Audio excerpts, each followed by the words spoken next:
Banks filling in for Joan today, and very much looking forward to having questions from you. So start thinking about questions because there's a lot in the news that we could talk about. You have the Voting Rights Act decision by the Supreme Court that guts the Voting Rights Act, which I, as a participant in the civil rights movement in the 60s, cannot believe is happening. You had the testimony by Hegseth before the House and today at the Senate. Very contentious and very unilluminating. And then, of course, you have Comey got indicted this week for the second time. And this time it was for posting on Instagram a picture of seashells spelling out 8647. And Donald Trump being afraid. He thinks he was threatened by that, which is totally ridiculous. You also had arguments in the Supreme Court about what's called geofencing, which means that the government can make a warrant for all the information about whoever was on a particular cell site at a particular time because a crime was committed with a phone during that time period. And I'd be really interested in hearing how you feel about whether that's a good idea or a bad idea.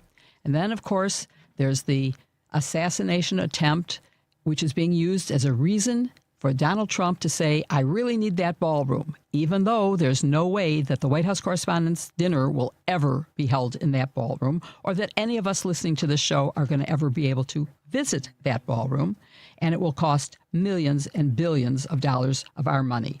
So there's plenty of things to talk about, and I see that on line one, we have a caller who is Jim from Chicago Supreme? I'm not sure what the Supreme is, but Jim, are you there?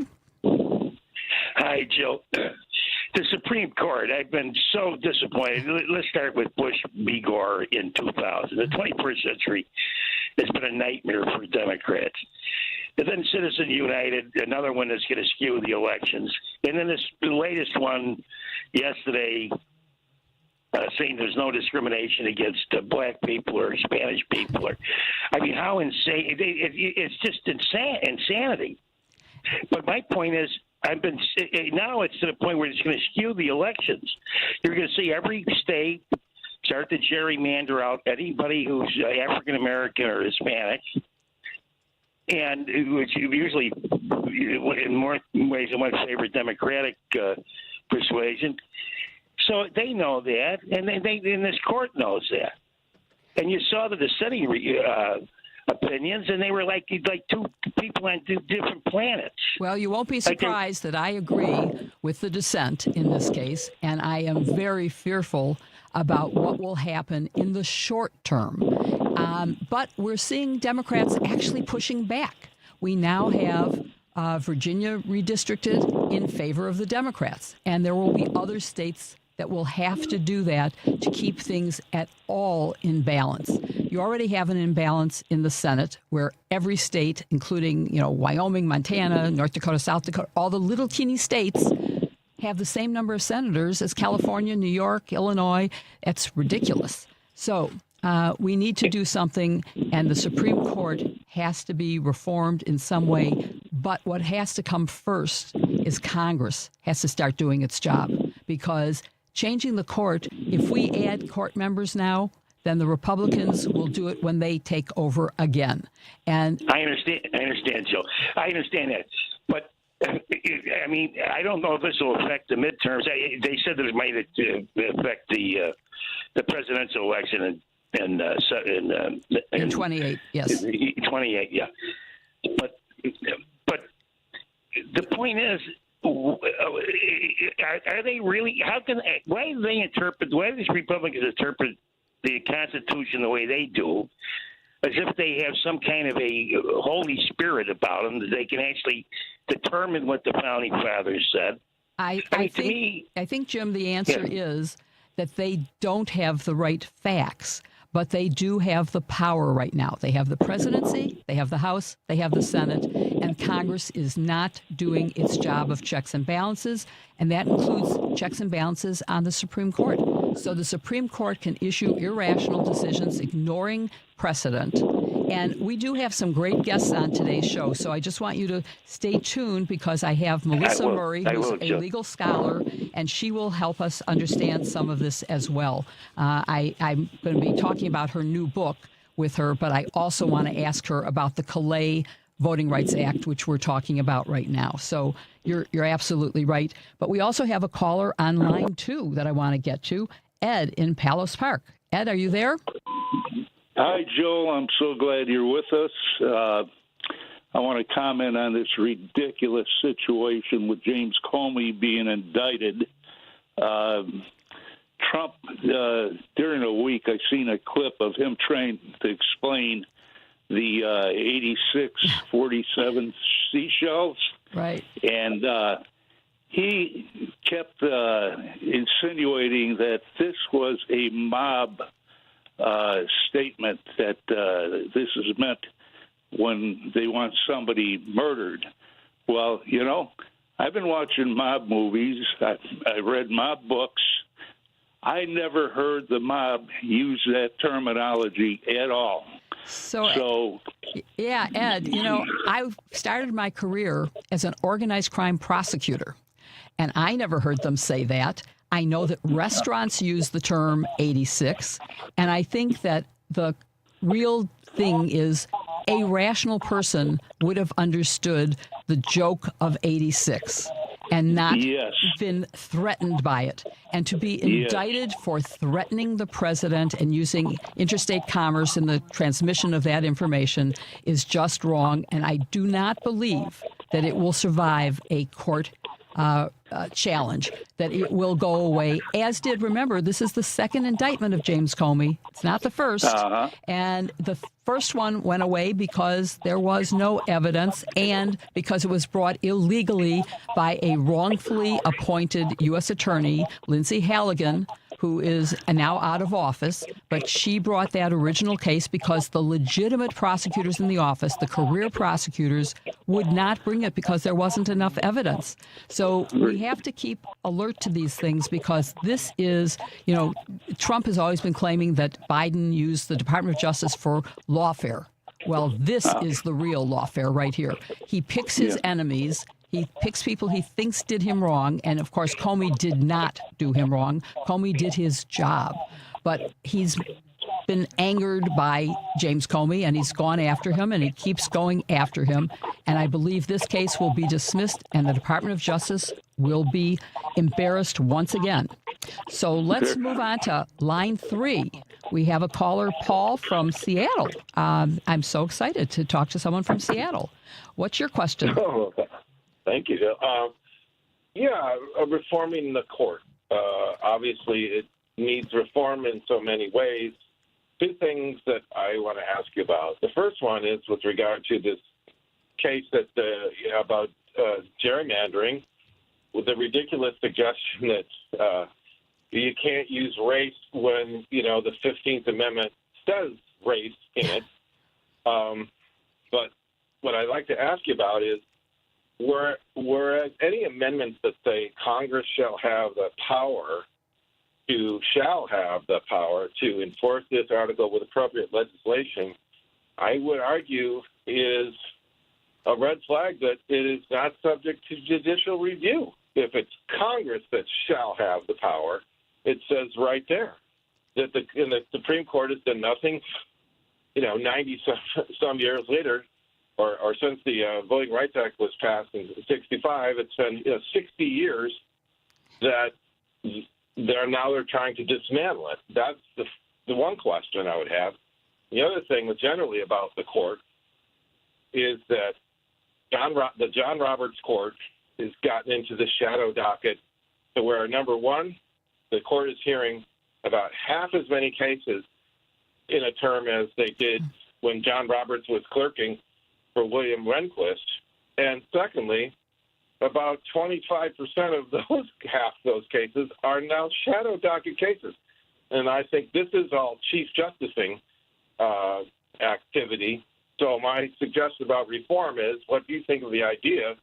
It says that justices will serve a good behavior in their offices, that there's no reason why a new president couldn't simply choose a new Chief Justice, and the John Roberts could still remain on the court, because there's no stipulation about what good behavior or what stipulates good behavior, and not impeachment need not be the only thing.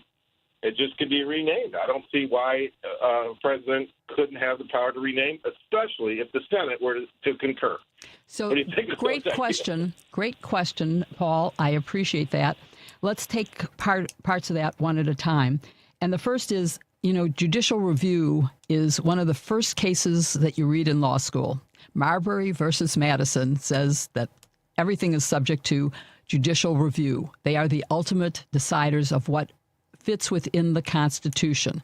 And if Congress passes a law that is unconstitutional, like Dred Scott, well, you certainly want a Supreme Court to say, you can't have that law.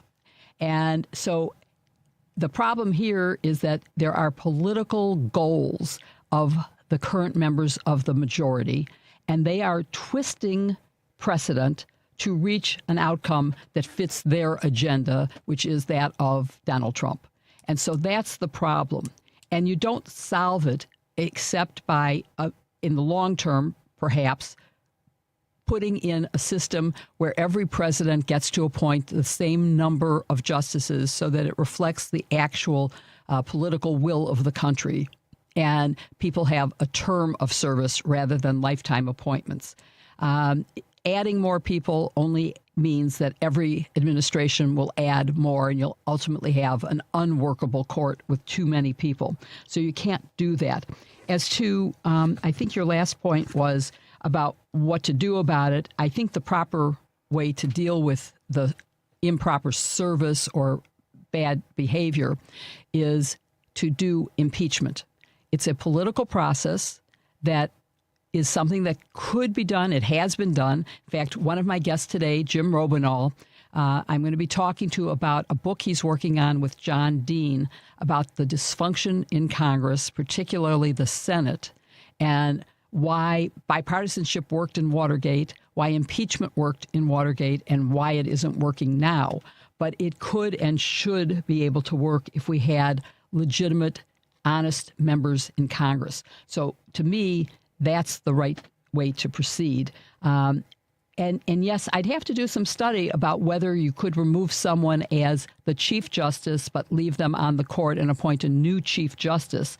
But you still wouldn't be able to change the membership of the court because you only have the 9 justices. So if you took him off and made him a justice, one of the other justices would have to become the chief. And they still would be a minority if that were to happen. So you still have a 6-3, and the chief has some influence, but not an end-all and be-all. So let's move on to caller on line 4. Cynthia in Denver, Colorado, where I just was. I host, as you probably know, a podcast called #Sisters-in-Law, and we did a live show in Denver at the Cervantes Masterpiece Theater, and we had such a great audience reaction. Oh my God, it was so warm and welcoming. It made us feel really good. And I guess you have a question about Congress, so let's hear your question. Well, first of all, I admire and respect you so much, Jill. I follow you when you're on TV, and I just love your advice that you give. Thank you. That's number one. And I know exactly where Cervantes is, and I'm sorry I missed it, you know. Okay, and I had a great brunch at a diner called, I'm blocking the name. It was very near the Hotel Warwick, walking distance, a little diner. Very fabulous tomato soup. Sorry, I can't think of the name of it, but it was really good. Yeah, well, and that's in the middle of downtown, I think. Yes, it is. Yeah. Well, my question was, what kind of laws that Congress needs to create to help expand the court? Because I really believe, I heard that the justices had dinner with Trump the night before they passed this voting rights deal. Do you have any knowledge to confirm that or not? I do not, and I would be shocked. And I'm very hard to shock these days because almost nothing shocks me anymore. Things that I never thought could happen. As you heard me say to the first caller, I never thought that the Voting Rights Act would be gutted. Right. I've been around long enough to have been part of the era when that became law, and I'm horrified at that. But having dinner with them, during Watergate, Rehnquist, who was just mentioned, actually recused himself so that the decision giving us the tapes was 8-0. And that's because he recused himself because he had worked for Nixon and he felt he had to recuse himself, something that, look at the current justices and their conflicts. They don't recuse. So they don't have honor. They do not. They do not. I agree with you. It's really a terrible situation. But having dinner with the president would be unconscionable, and I cannot imagine any one of them, even the most conservative, biased members of that court, could not, and it couldn't have been done in secret. There would be pictures. It would have been all over the news. So no, I don't think they did. I do think that they know where their bread is buttered, and they are spending their time trying to do everything they can to make sure that Donald Trump gets his way. And on all the important issues, there have been all these terrible decisions this year, not least of which is in the Calais case, Voting Rights Act. But everything else, and the caller before you had mentioned, Citizens United, which said corporations are people and they can make contributions in secret. That's a horrible thing, because I go back to the Watergate era. There was so much money being given without attribution that Nixon didn't have to think about, is it worth spending campaign money to break into the DNC for who knows what? No, he didn't have to think about it because he had so much money he didn't have to make choices. There were millions of dollars in cash because back then money was secret and you didn't know who gave it, and it just was put in cash. So I think we have a lot to accomplish, and there are books being written about what is the solution and what is the problem and how do we fix it. The court needs fixing, but it's not going to happen unless Congress gets fixed. And that's the real problem. We haven't fixed Congress yet. Yeah. Well, one more question. Yes. The Citizen United, what about the states? Do their laws override that? Is that Citizen United, is that a federal law? Yes. Or can the states do something to write a law that prohibits them from being a corporation? Yeah. The states can do more restrictive things. Remember, states control voting. But the federal campaign finance has been handled by this Citizens United case that says this is the rule. So unless some state passes a more restrictive law and that gets appealed, someone challenges it and it gets up to the Supreme Court could say, no, the state would be violating the same free speech rights as the federal government, because the state can't violate it either. People can violate free speech, but the government cannot, and that would be the federal government as well as the state government. So I'm not sure that would solve the problem. I wish it would. Yeah. Jill, one more quick question about Dred Scott case. I would think that would have been cited as an example of race being used in voting. Yeah, I don't think we have to go back that far or to that horrible. If we just look at the legislative history of the Voting Rights Act. Why do we have the Voting Rights Act? It's because people of color were being discriminated against.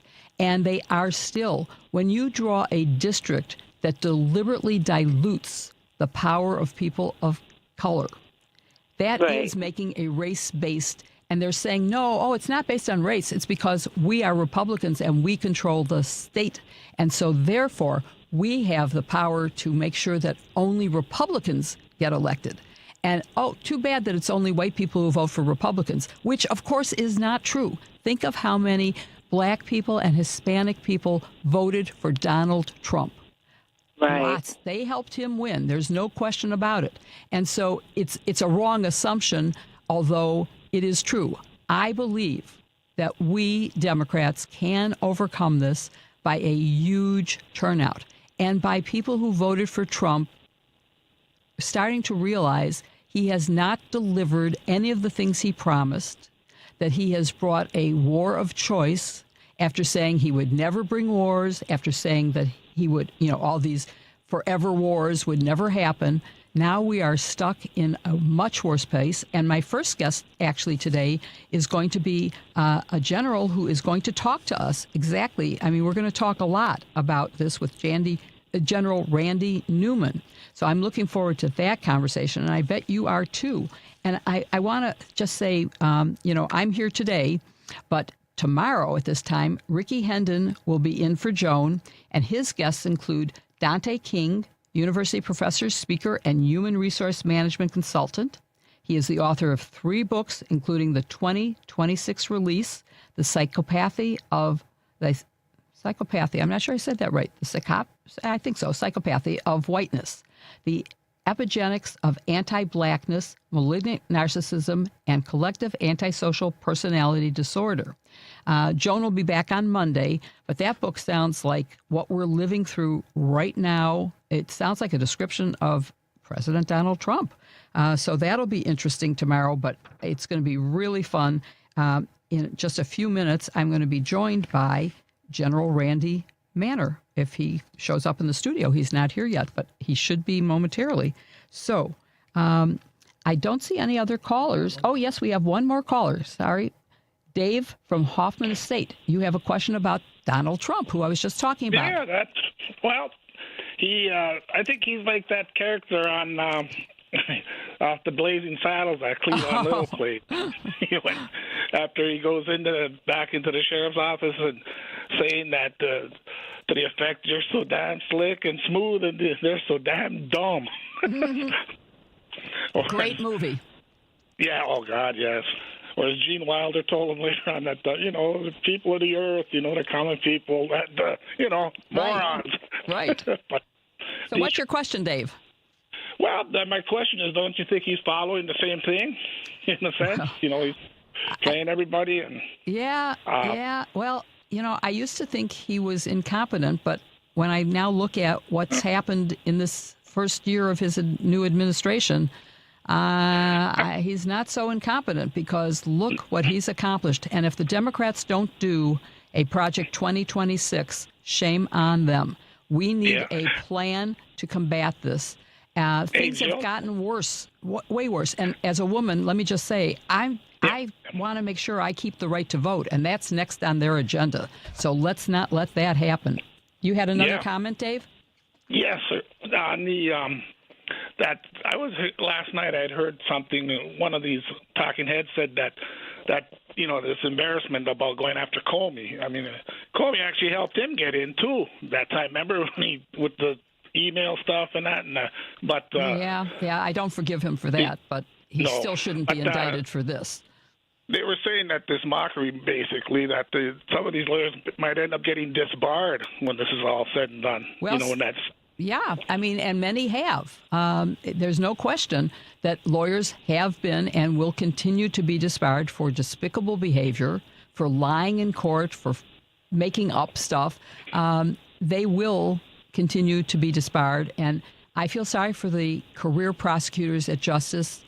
It's hard to hang in there, but if you leave, you're going to be replaced by someone who will do without thinking whatever is asked of them politically. And so I'd rather have the career people remain, hard as that may be. So we'll have to see.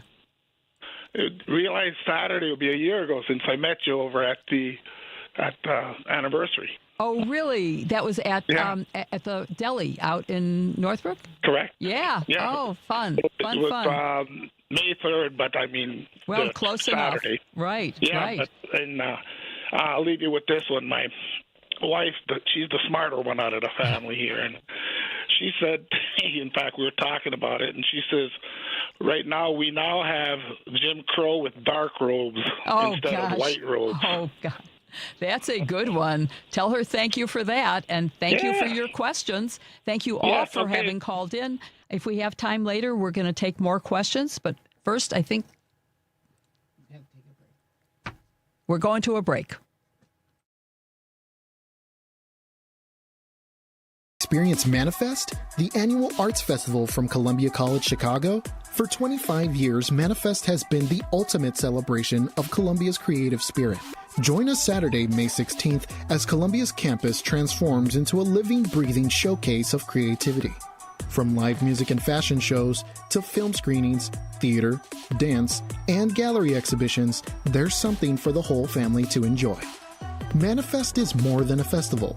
It's a full-day celebration of student talent, innovation, and artistic expression, brought to life by Columbia student creators. Wander through immersive exhibits, discover new voices, feel the energy of Chicago's creative community all in one place. And the best part, it's free and open to the public. Don't miss your chance to experience the future of art at Columbia. Learn more and register now at colum.edu/manifest. Stephanie Miller here. I am shooting the proverbial poop with guess who? The tummy whisperer. Yep, Renee Barish of Digestive Health Solutions. Renee, there's lots of confusion about food and diet these days. What brings people to you, and how do you help them sort it out? Great question. People come to me with a garden variety of digestive issues, including bloating, constipation, diarrhea, and heartburn. But the fun doesn't stop there. So many people bypass these symptoms and exhibit skin conditions, low energy, and poor sleep. Okay, then what? Well, I provide expert navigation with diet as well as sensitive testing for your digestion and microbiome. These tests provide clear data about what's happening in your body. And now with this info, I create a go-forward plan to help you feel better. That's great. Thanks. Thank you, Mama. You can talk to Renee at 847-207-2034 or visit thetummywhisperer.com. That's 847-207-2034. Just ask for Renee. 847-207-2034. WCPT 820 listeners, it's time for Girls News. The 2026 Milan Cortina Winter Olympics, which concluded February 22nd, marked a historic milestone for women's sports as the most gender-balanced winter games ever, with women making up to 47% of the participants. The games featured 50 women's events, the most in history, including the debut of women's double luge and individual large hill ski jumping. Team USA defeated Canada 2-1 in overtime to win their first gold medal since 2018. The game set a viewership record for women's hockey, peaking at 7.7 million viewers. President Donald Trump joked with the U.S. men's hockey team that he would probably be impeached if he did not also invite the gold medal winning U.S. women's hockey team to the White House. WCPT 820 listeners, I'm Whitney Rydell, and this has been your Girls News. You're listening to WCPT 820. Here's the latest Chicago weather update.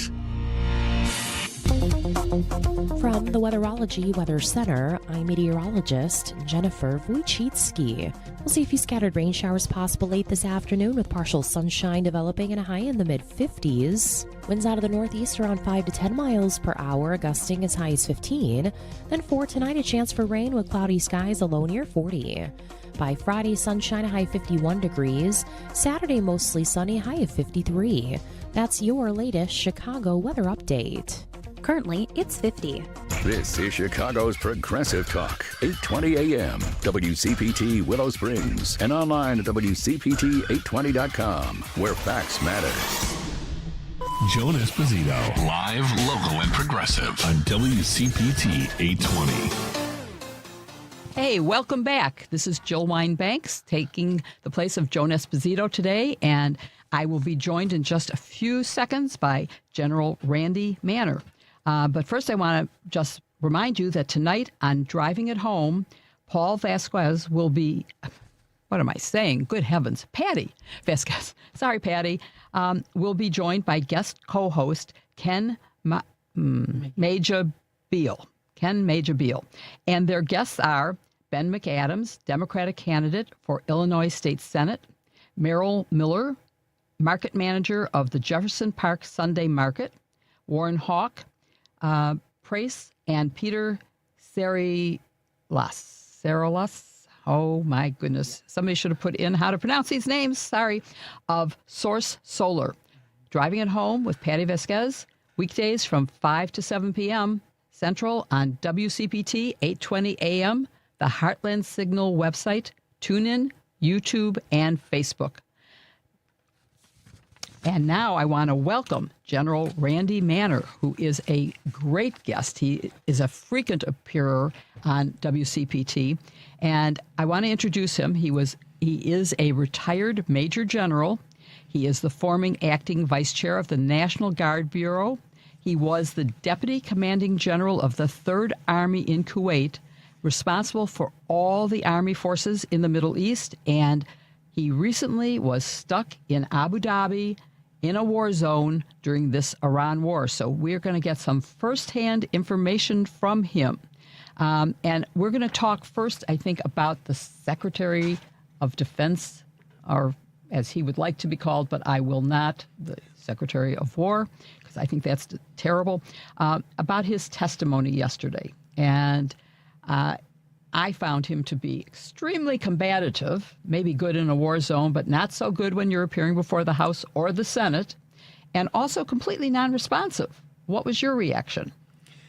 The very sad thing is that his personality of being a Fox host, and also, although it's true that he did quit from the National Guard on his own as a major, when he was notified he was going to be chaptered out, he was going to be kicked out of the military.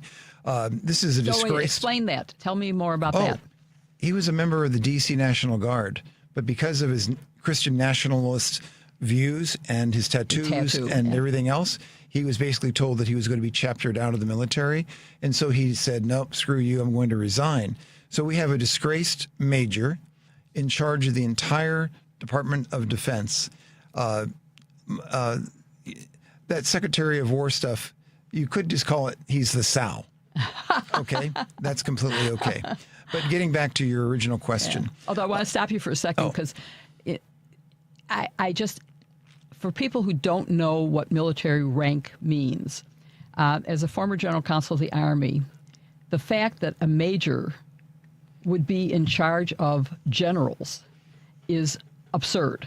And this isn't the first time that happened. You may remember Chris Miller served as a acting Secretary of Defense right after Esper quit in Trump 1. But anyway, it's just so out of proportion to the people they control and the lack of training that he has, the lack of experience. But yeah, go ahead. Sorry. Well, it's kind of like taking a general manager of a Walmart store that is extremely competent, perhaps at being the store manager, and saying you're going to be in charge of 1,000 stores around the world or something. Yeah. They don't have the experience or the competencies appropriate for the position. Now, in this particular case, with the hearings that occurred yesterday and what's going on today as well, he's extremely combative, because when you're just a fret boy bully like the president, then all you're going to do is yell and push back on any voice of reason. Now, it's always true that both sides, the Republicans and Democrats, especially when they're televised and open hearings, they're going to ask leading questions for their constituents. That's just the way that it is. The issue, though, is what demeanor does the person who's being interviewed have with that congressman or congresswoman? And in this particular case, where dodging questions, answering, for example, one of the key things that I've said, and I stand by, this Secretary of Defense is a clear and present danger to the national security of the United States. And people say, wait, no, you must be some left-wing person. By the way, just for the record, because we have not talked before, I'm not a Democrat. I'm not a Republican. I'm registered independent in the state of Virginia. And I voted both sides of the aisles throughout my entire life, whoever I thought was most appropriate. For example, Senator John Warner from Virginia, I voted for him every single time, and I'd vote for him again if he was going to run. Anyway, getting back to this point, we have people who are being, they're just pushing their way through. They are being disrespectful. This Secretary of Defense, in terms of this clear and present danger, we lost 23 generals and admirals in World War II because of enemy action. This Secretary of Defense has fired almost 30 generals and admirals, not because of incompetence, not because that they did something against the President of the United States. He did it because they did not display the appropriate level of personal loyalty to him. This Secretary of Defense has done more to harm the preparedness of our military than any other Secretary of Defense in our lifetime. End of story. I agree with you completely, but I want to ask one other question, because it seems to me that there is a heavy bias to firing people of color and females. Absolutely. And so that I don't think it's just because they did things that were viewed as disloyal. Very good point. It's because they were also not white. And by the way, and thank you. That's completely agree with that. And I do apologize that absolutely he's been firing disproportionately women and people who are not white. Right. So if you're a white Christian far right person, you're probably pretty safe under this administration. But if you're anybody else, then no. Firing the Chief of Staff of the Army during wartime, firing the Secretary of Navy during wartime. I'm sure, General George, I do know. Yeah. I don't know the previous Secretary of the Navy. I am going to hypothesize these people were standing up for soldiers, sailors, airmen, and Marines. And quite frankly, that's not what the Secretary of Defense wanted to hear. Or possibly saying that shooting survivors of a shipwreck is a war crime. That might have been something that was said by the Secretary of the Navy, because you have sailors out there who fired the shots that killed people stranded at sea. But, let's go back to the Iran war, where you were in a war zone. And, I read yesterday not a prediction, but some reporting by Lucian Truscott that President Trump was slated to receive a briefing on new plans for potential military action in Iran on Thursday today from CENTCOM, Commander Admiral Brad Cooper. And it appears from further reporting that that is happening.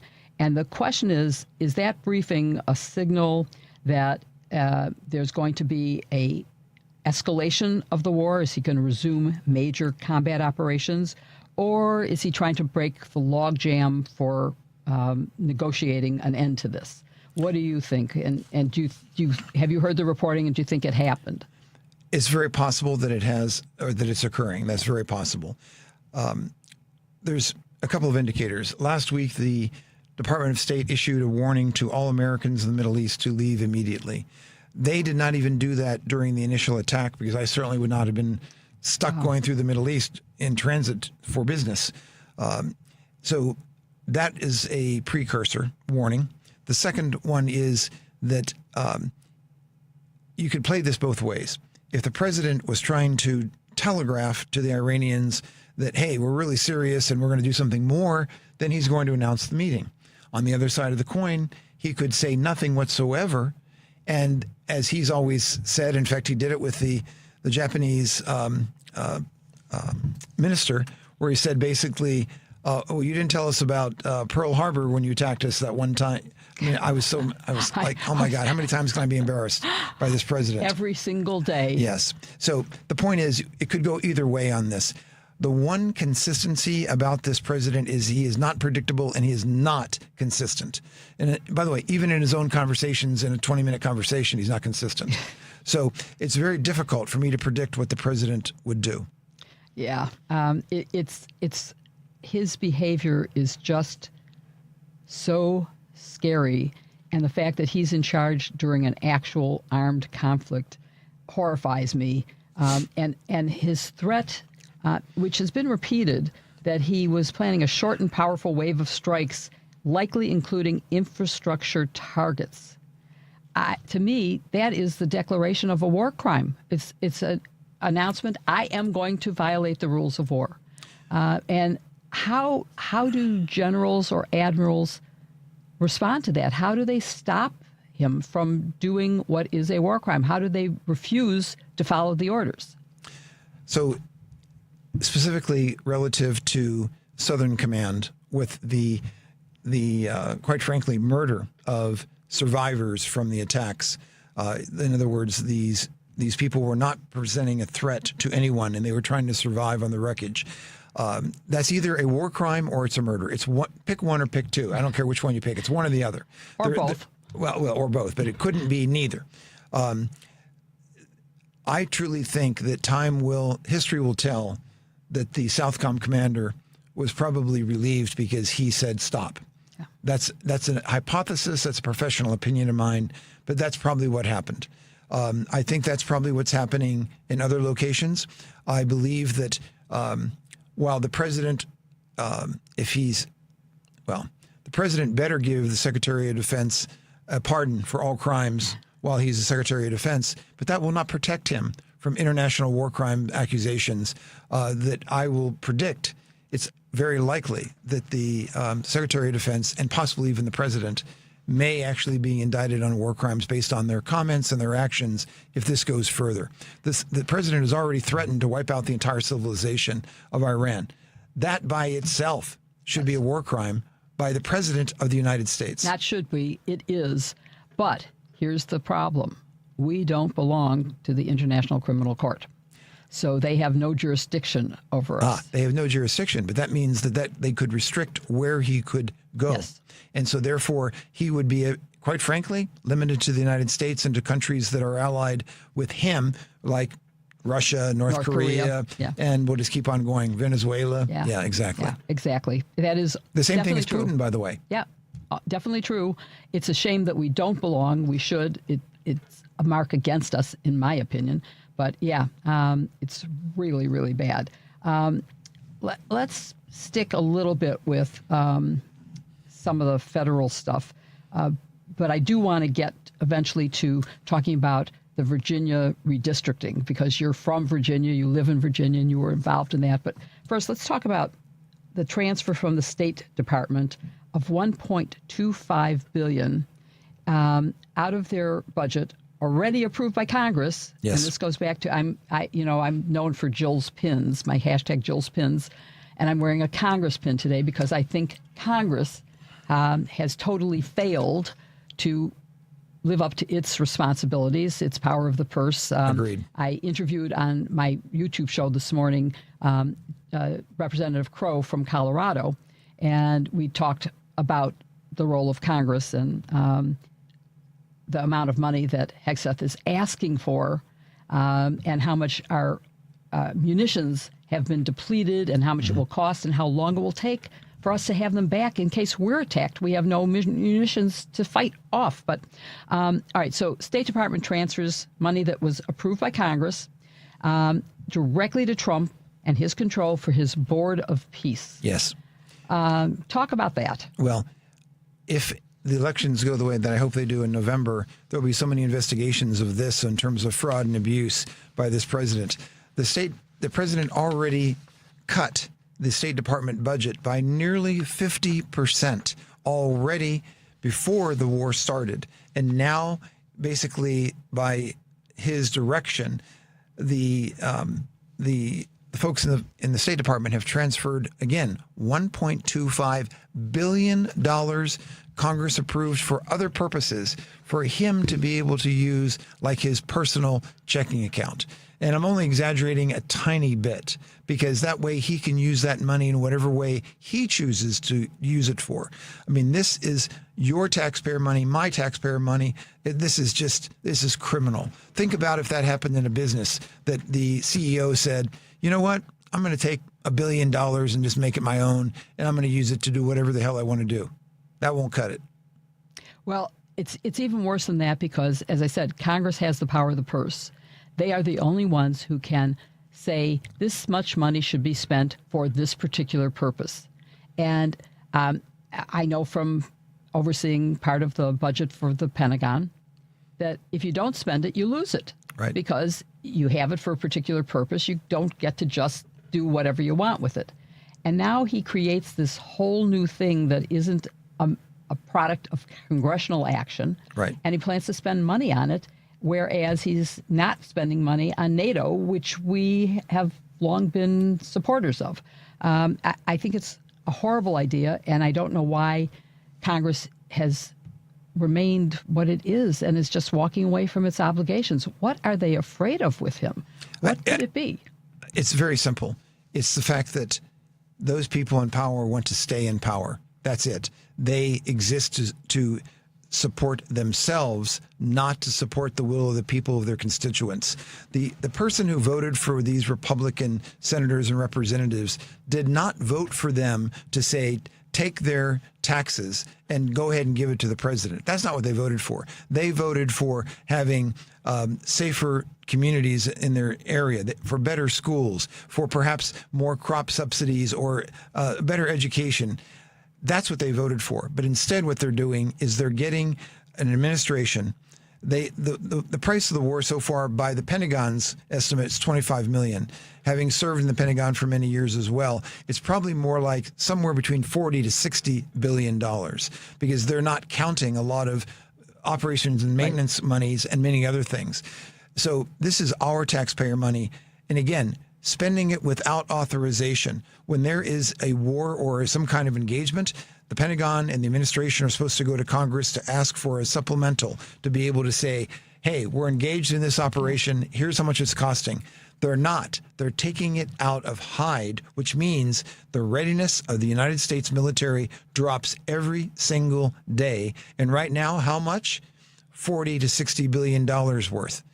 It's an outrage. And going back to your point about the State Department, the money that Congress had authorized originally was for hurricanes and refugees, and no congressional vote, just got moved into a fund that Donald Trump can do what he wants with. Maybe he'll be using it for his ballroom. Yes, which, by the way, it's so interesting how all of a sudden that pivoted with this latest assassination attempt to say, oh, we're just going to go ahead and spend money, taxpayer money on this, whereas he had promised, just like the wall was going to be paid by Mexico, which never was, just like he said, oh, you know what, don't worry, private donations will pay for this ballroom. Yeah, right. No, it's one lie after another after another. By the way, these are not me calling him a lies. It's him changing the truth. But it's also such a ridiculous argument because the White House Correspondents Association will never be able to use that ballroom for its event.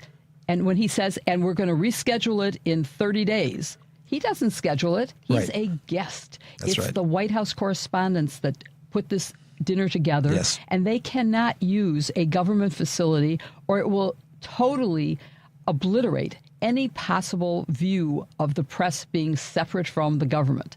And we need a free press. Yes. And speaking of free press, they're being barred from the Pentagon now, and they can only come in now with escorts. And a court actually said, oh, that's okay for national security purposes. And I don't get how the national security requires that reporters be escorted and only allowed in for certain events and can't talk to certain people. They will be cut off from providing the kind of information that all of us listening to this need in order to make good decisions about who to vote for, what's going on, and the free press is being abolished by this. What do you think? I completely agree. I mean, you've served in the Pentagon. I've served in the Pentagon. It is something where those people that are there, they have the appropriate clearances and they're allowed to be in there to be able to go wherever they want. It's an office building that once you have the pass, you can go. This in particular administration, however, wants to control the dialogue. They want to only put out the propaganda that they want to put out. They don't want anybody questioning them. And if anybody questions them, they label them as an enemy of the people and traitors.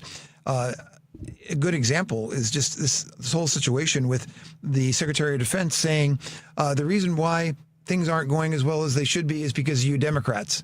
It's like, I mean, that's not a quote, but that's essentially, he blamed the Democrats. He said reckless and feckless Democrats and some Republicans was the actual accusation, as I recall it. There you go. Well, the bottom line is, so let me think about this. You're blaming, again, like that's the status quo, you blame others for your own shortfalls. And the fact that the president, in his own words, had said this will be over in days, a couple of weeks, and now we're into month 2, and it's going to get worse and worse.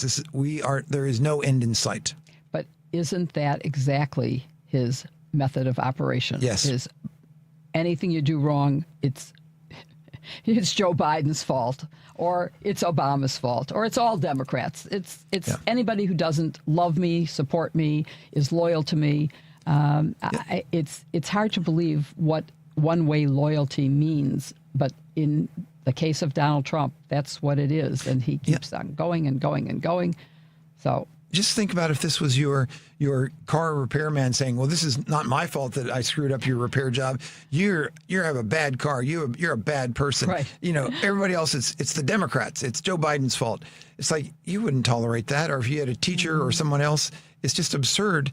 We would not allow this in our own family, in our own church, in our own community. But yet there's at least 25% of Americans who are cult members who, quite frankly, say whatever the president does, I'm for him, without any regard for what does common sense and decency mean in terms of treating others with dignity and respect.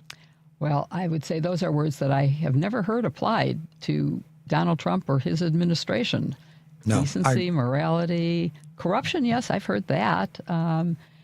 Sexual assault, speaking of, maybe we should talk about women in the military.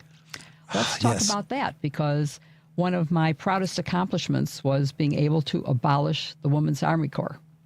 And, you might, and at the time, Mary Clark was the general in charge of WACS, and she was not in support of my efforts in this regard. A few years afterwards, she wrote me a note saying she realized how right I was and how wrong she was and what the benefits were. And the benefits included things like, regular Army had, how many generals are there in the regular Army? Hundreds. How many are there in the WAC? 2. Yes. 2. The TJAG, why can't a woman be in charge of the JAG Corps? Well, because it was a regular Army slot and women weren't allowed in the regular Army. Right. So a woman could be in the JAG Corps, just could never aspire to be the leader of the JAG Corps. That seems pretty absurd to me. And so I thought, well, we don't need a Women's Army Corps anymore. We need them to be part of the regular Army and to meet the same standards for any MOS, any military occupational specialty, any job within the military. You have to meet the standards of that position, not gender, but, can you carry 100 pounds and march 100 miles? Can you do whatever it is? If you're a drone operator, you have to have good hand-eye coordination.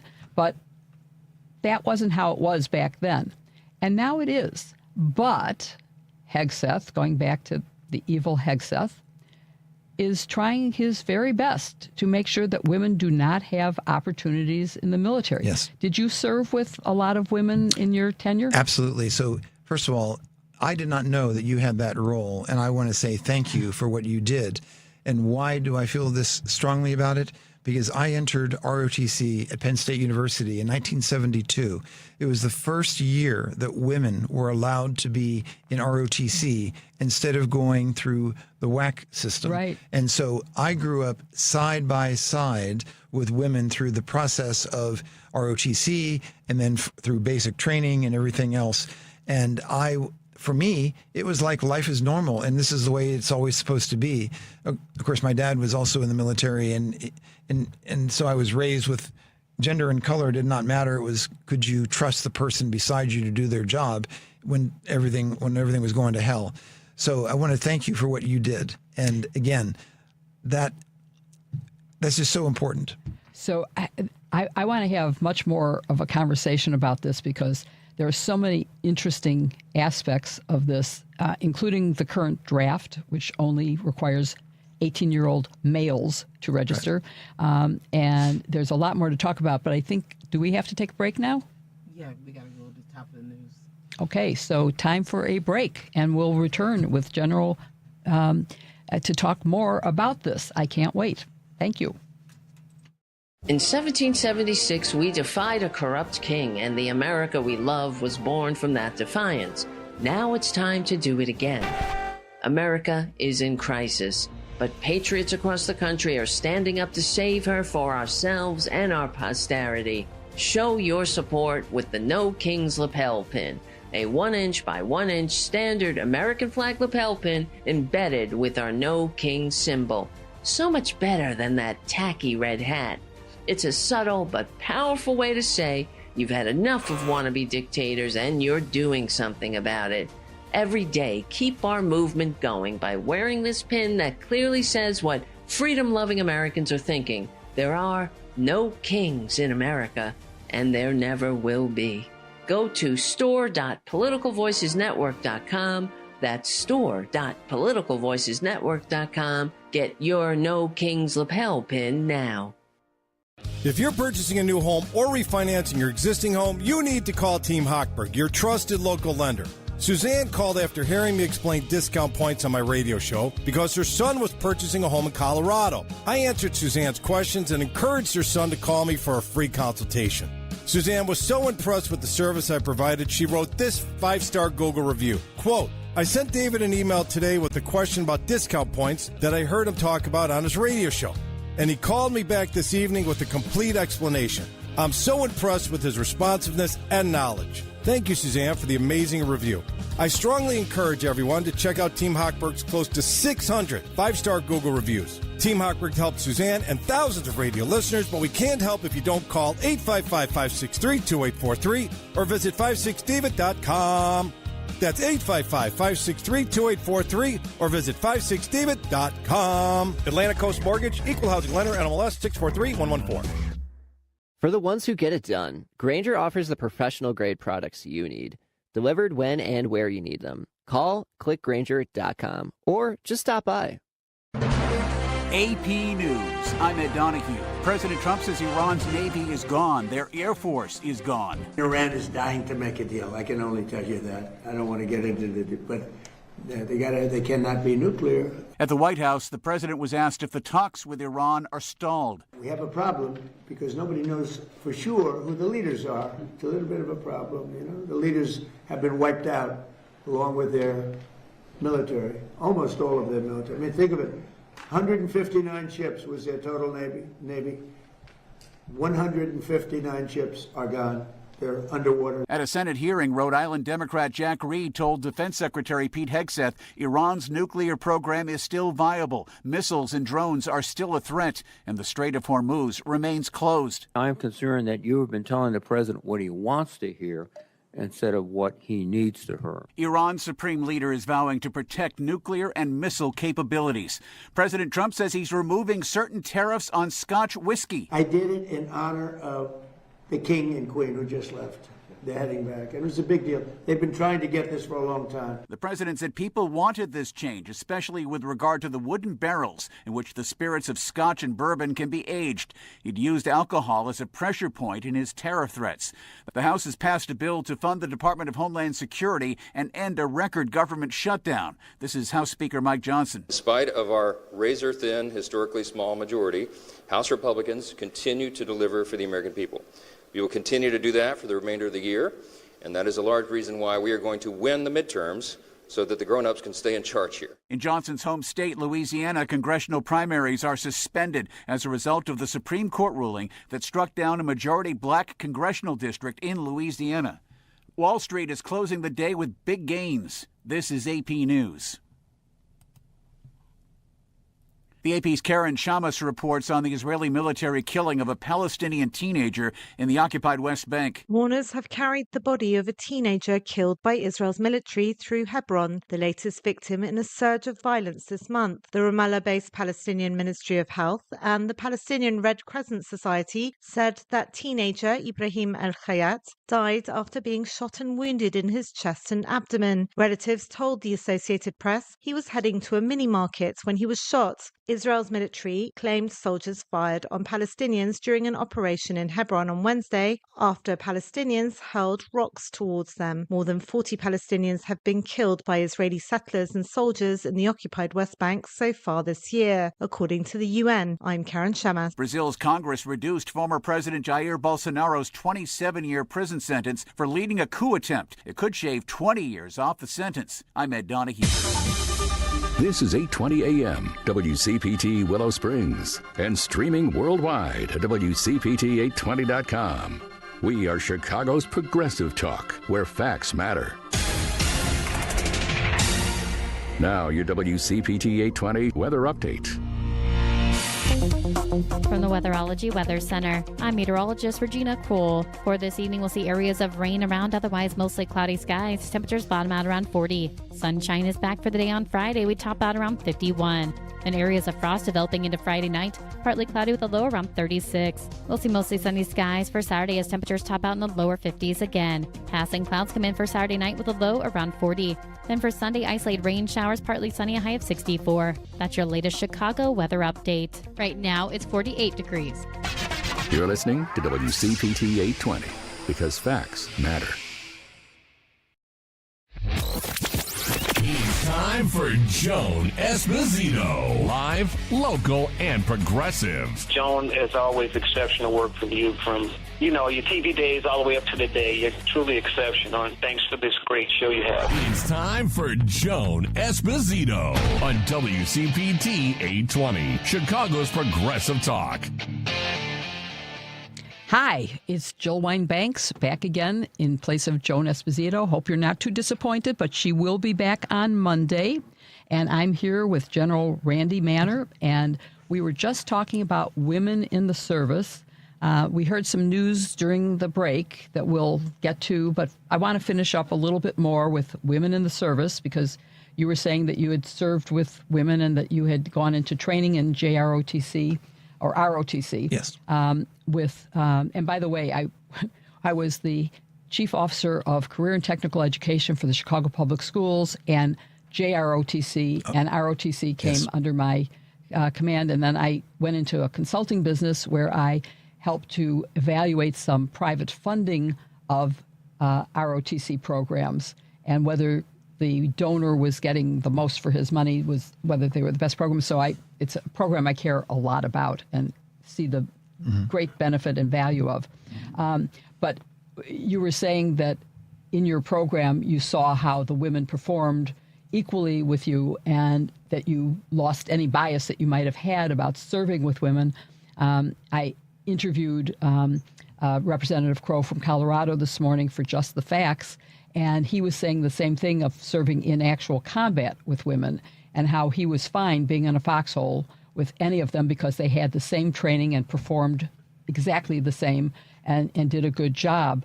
I was general counsel when the service academies were first opened to women, and the first class of women enrolled at West Point, which was my service. And I visited West Point. I also visited the Naval Academy to see how women were doing and to follow up and also to watch how they were being merged into units.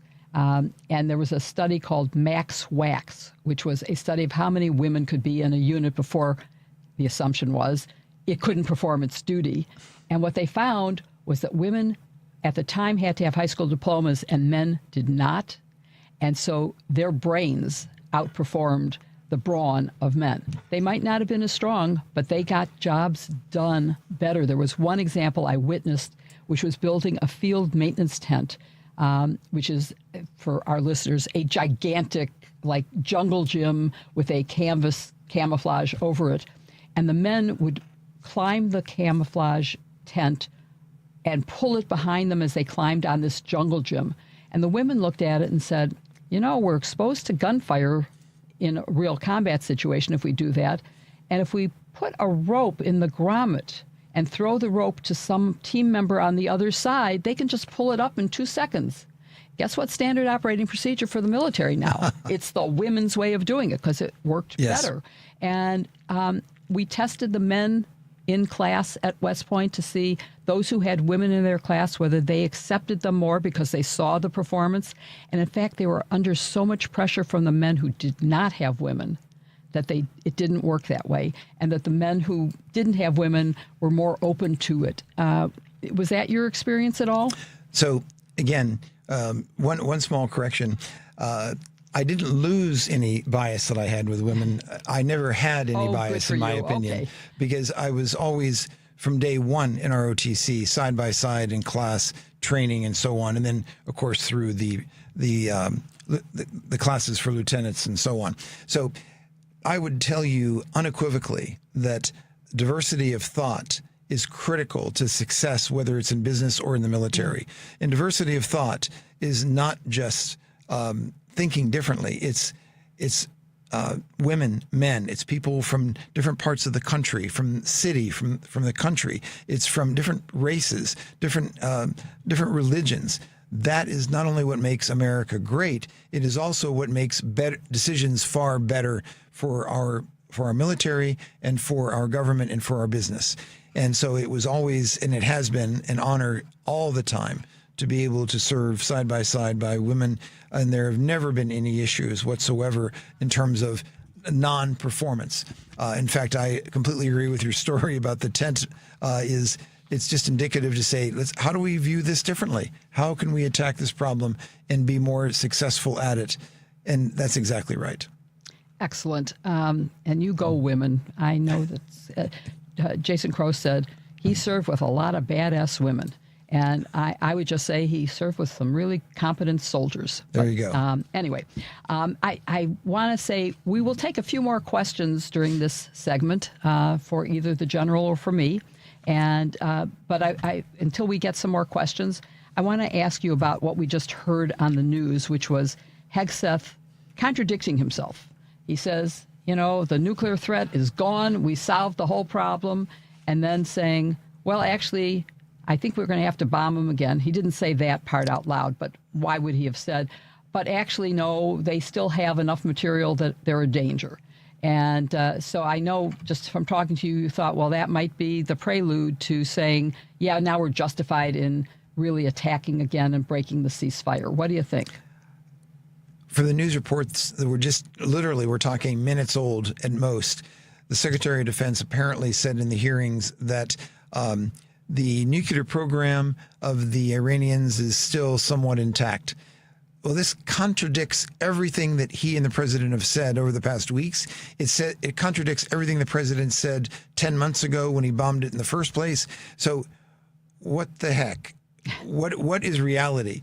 Well, I believe seriously, because I was actually, by the way, when I was the acting director and the deputy director of the Defense Threat Reduction Agency, we hosted the Russians before Trump got rid of the treaty with the enforcement of the nuclear treaty with the Russians. I was at a Russian nuclear base outside of Moscow. I hosted the Russians here in the United States. We, inch by inch, piece by piece, we developed trust among us, verifiable, by the way, not blind faith, not blind trust, but verifiable trust. And in this particular case, we have none with the Iranians. And in fact, we don't have any with this administration, who is, in their own words, contradicting what they have said all within 10 months. And in fact, within days and weeks. This could be the precursor for a reason to be able to attack Iran again. This is very disconcerting because, again, other than the Israeli prime minister finally finding a president to commit U.S. forces, U.S. Treasury, U.S. lives to diminish the Iranian offensive capability on the Israelis' behalf, which he successfully did, and history and hearings will uncover this to be fact, in this same way that other members of the National Security Council have said previous Israeli prime ministers have tried to persuade American presidents to attack Iran. This one did it. Now the president's in a bind. How the hell does he get out of this? And, oh, crap, the Iranians actually own part of the land around the strait? Why didn't someone tell me that? Okay, because now the president is in a huge bind where every American is paying $1 to $2 per gallon more only because of him and only because he doesn't know how to get out of this. So what does he do? The three aspects of military, of power of a nation: diplomatic, economic, and military. This guy doesn't understand diplomatic, he doesn't understand economic, and he goes straight to military. And it sounds like he's going to do it again sometime in the not too distant future. But, when you mentioned the cost, driving to the studio today, I passed a gas station where it was $4.99 a gallon, which is just, this is in Chicago, $4.99 a gallon. And it's more than that in California, I know from having listened, but man, bad cost. It's really a sad state of affairs because it is, of course, what you have just said is going to make him really mad at you. I don't know. He might attack you because isn't that what he does? He doesn't admit that this isn't a total win. And if anybody says we aren't totally winning this war, he attacks them. Yes, that's true. So you may be next on the list. Well, look, I get lots of threats all the time, but the reality is, and you know what? I really, love meeting you, but I don't really want to be here talking on the radio about this because I'd rather be spending time with my grandkids. Yeah. But you know what? This has got to be talked about. People have to listen. People have to take action because right now our nation is facing the greatest crisis, at least in my lifetime. Well, I would add to not just the national security threat, we have a real democracy threat. Yes. And we're losing our civil rights. But we do have a caller on line 1. We have a caller with a number, but I don't have a name. So let me see. If you're there, caller number 1, tell me your name. Well, Ryan from Michigan. Juan from Michigan. Ryan. Are you there? Okay, well. Hello, General. Oh, hi. Go. Yes, hold on. Don't move as quick as I used to. This Agent Orange is catching up on me. Uh-oh. Well, thank you for Hold your on. past service, though, because my dad was in Vietnam and he passed away from an Agent Orange. So I hope you're hanging in there. Yeah, it's a death march. I'm on it, I know, and it's not nice. But anyway, what I wanted to talk about was, we're hearing the military side of this action by Trump and his gang. What we're not hearing is the families, what's going on with those sailors who are on longer deployments than Vietnam, okay? And what that means is those families at home, they don't have a dad or a mom or an aunt or an uncle to help maybe raise that family. And especially now with the cuts in food stamps and other programs that many active duty families depended on to survive is now being cut. And also that bonus that Trump gave the troops, $176, that money was meant to be given to remediation of military bases, hospitals, schools, housing, because of mold and electrical problems, people getting electrocuted and hurt. And that money was diverted. And I don't know if it's been replaced, but you have the long deployments. You have the families that are suffering at home, the military families that we don't hear about. We should hear more about this.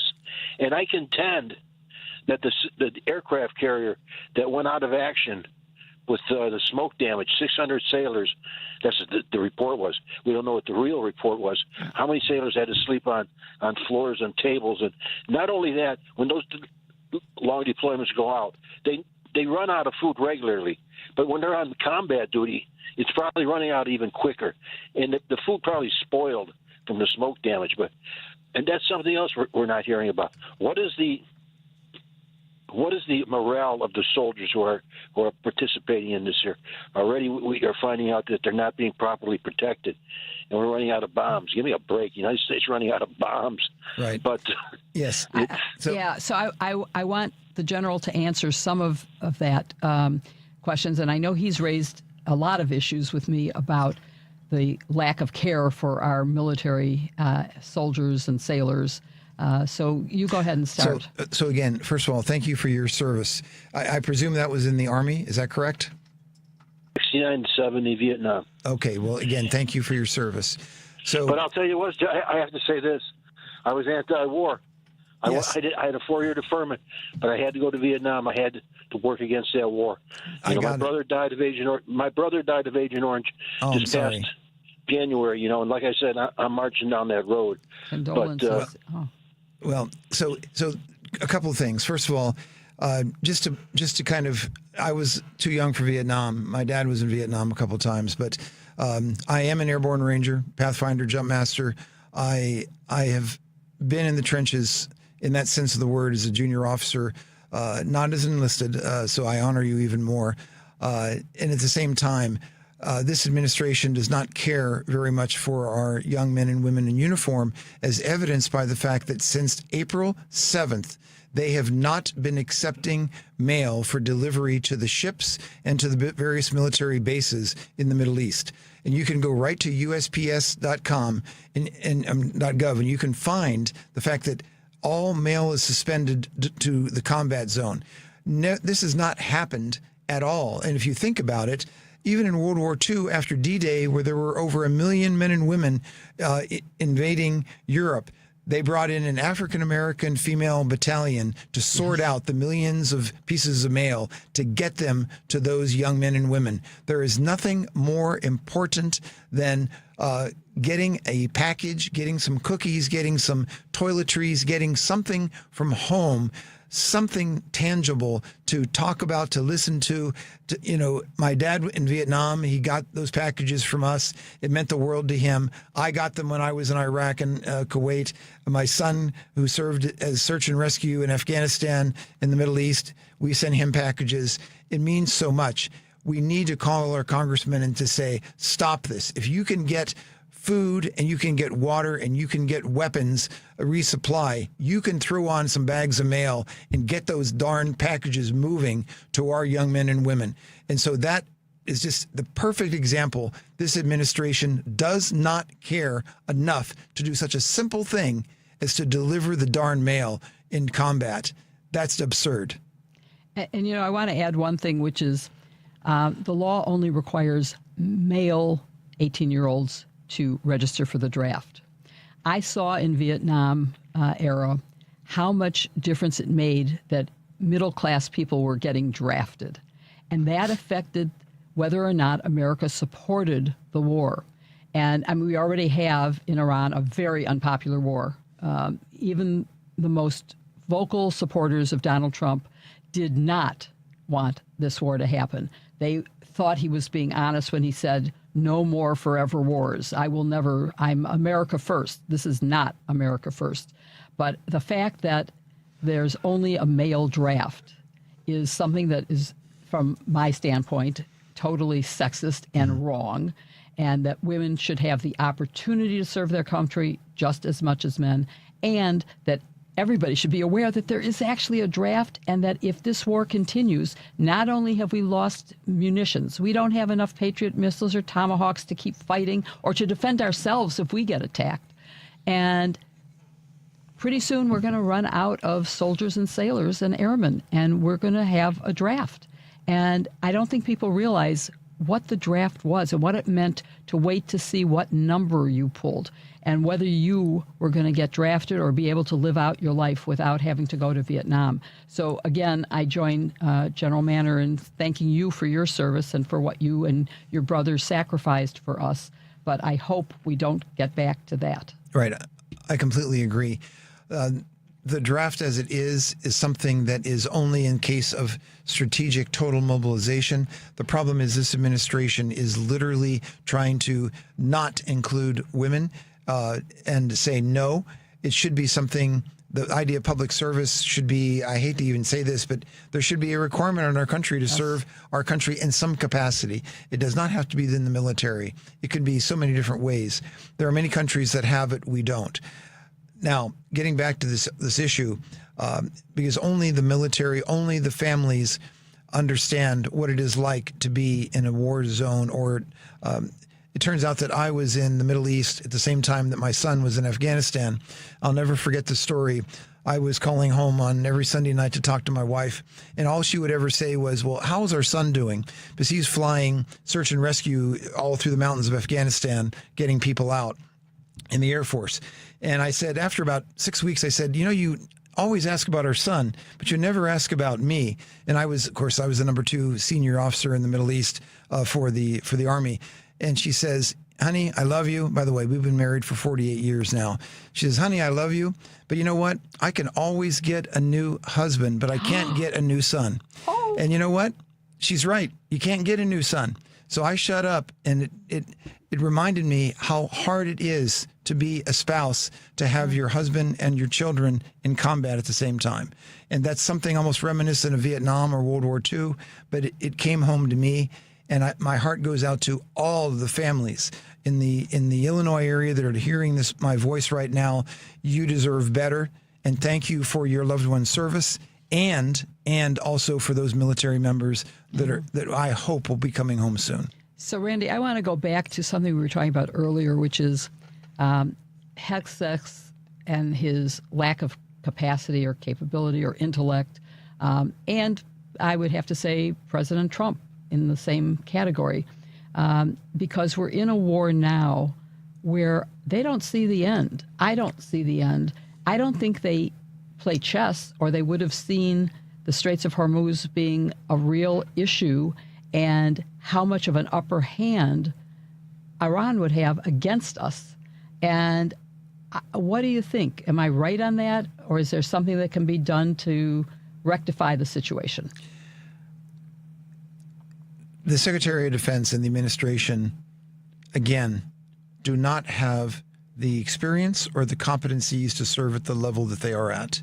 And that means that they also, by the way, do not listen to the people who do have the experience as advisors. In the end, the civilian leadership of our country makes the calls. That's the way that we have it set up. In this particular case, we are being led by the blind, and they do not look further than the next news cycle. And so we are where we are.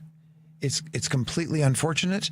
Our military unlikely sees the way out because the civilian leadership dictate the direction, and most people in our country do not see any way out. And I'll be blunt.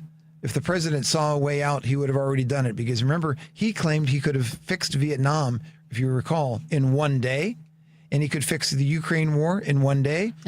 Well, neither of those things could have occurred because his bone spurs got in the way of Vietnam, obviously.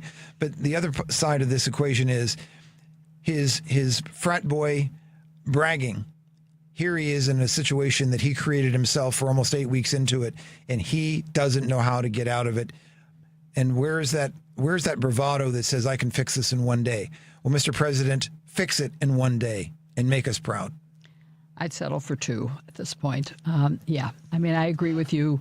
And it really just shows the lack of strategy, the lack of planning, the lack of understanding that we're living through right now because of the fact that we elected a president who was unqualified, who appointed unqualified people, who fired everybody below them. I mean, this is true at the Department of Justice. It's true at the Pentagon. It's true in certainly Department of Health, and we know that. So, yeah, we're in a seriously dangerous time for America as we watch everything change. And I think we have time for maybe one more question before we go to a break, and that is from Bobby in Indiana, Bobby, you called your congressman about the mail already. Thank you. Would you like to, let's hear from you. Well, yes, I did, because I have seen the letters from my dad, who, until he got pulled out because he was injured in the preliminaries of what became the Battle of the Bulge, they were getting mail right at the front lines in World War II. Something's screwy, and it's ridiculous. Well, everything's screwy and everything's, but I mean, that just burned me. Well, thank you. Thank you so much for calling your congressman. That's exactly what we want everyone to do. Thank you. It shows the power of the people. Thank you. Good. Have a good one. Thank you again. Thank you. And I think it's time for a break now. Margaret is a 71-year-old widow who came to Brookfield Tax Planning because she was worried her accountant and financial advisor weren't doing enough to reduce her taxes. During their free, no-obligation tax reduction review, it was revealed that Margaret had been overpaying $7,250 each year since her husband passed. $102,000 lost forever due to a lack of proactive tax planning. Her accountant does returns after the year is over when it's too late. Her advisor handles her investments but doesn't reduce her taxes. Once the year ends, tax reduction options shrink to almost nothing. Retirees and business owners should plan ahead now using legal proactive strategies to slash taxes. Stop overpaying. 94% of Brookfield's new clients are shocked that they've been paying too much every year. Call Brookfield Tax Planning at 708-485-3439 or visit BrookfieldTaxPlanning.com for your free review. You have nothing to lose. That's BrookfieldTaxPlanning.com. Have you ever stopped and thought about how fast life moves? From childhood to careers to building a family? Before you know it, you're thinking about what really matters. At Total Dentistry, we've been part of that journey for over 30 years, caring for families, building relationships, and yes, creating confident, healthy smiles. While a lot has changed, Technology, our team, even our space, one thing hasn't. We want to be the reason someone smiles. And now that mission is growing. For over a decade, our family has supported Sun Life Ministries in Honduras. This year, we're taking the next step, helping to bring dental care to communities that don't have it. Because a smile isn't just cosmetic. It's confidence, it's dignity, it's life-changing. So if you're looking for a dental practice that truly cares for you, your family, and beyond, look no further. Total Dentistry, a general dental practice like no other. Call 847-358-2477 or visit totaldentistry.org. This is Tony Moret. I'm an estate planning attorney who drafts living trusts and wills for my clients. You have probably heard my ads here on WCPT for the last few years. Your fellow listeners, when we have completed their plans, say, I wish I had done this sooner. It wasn't nearly as hard as I thought it would be. We can complete your estate plan within 30 days or less. There are certainly decisions that need to be made, but my 30-plus years of experience will help guide you through this process. There may never be a perfect time to start, but whenever I'm asked when is the best time, my answer is always the same. Now is the best time, while it is on your mind. Being able to tell your family that you have an estate plan in place, that all the details have been taken care of, will be a great relief to both yourself and those you care for the most. Our initial consultation is without charge, and there is no obligation. My phone number is 847-996-0496, and my website is moretlawoffice.com, spelled M-O-R-E-E. I look forward to speaking with you. You're listening to WCPT 820. Here's the latest Chicago weather update.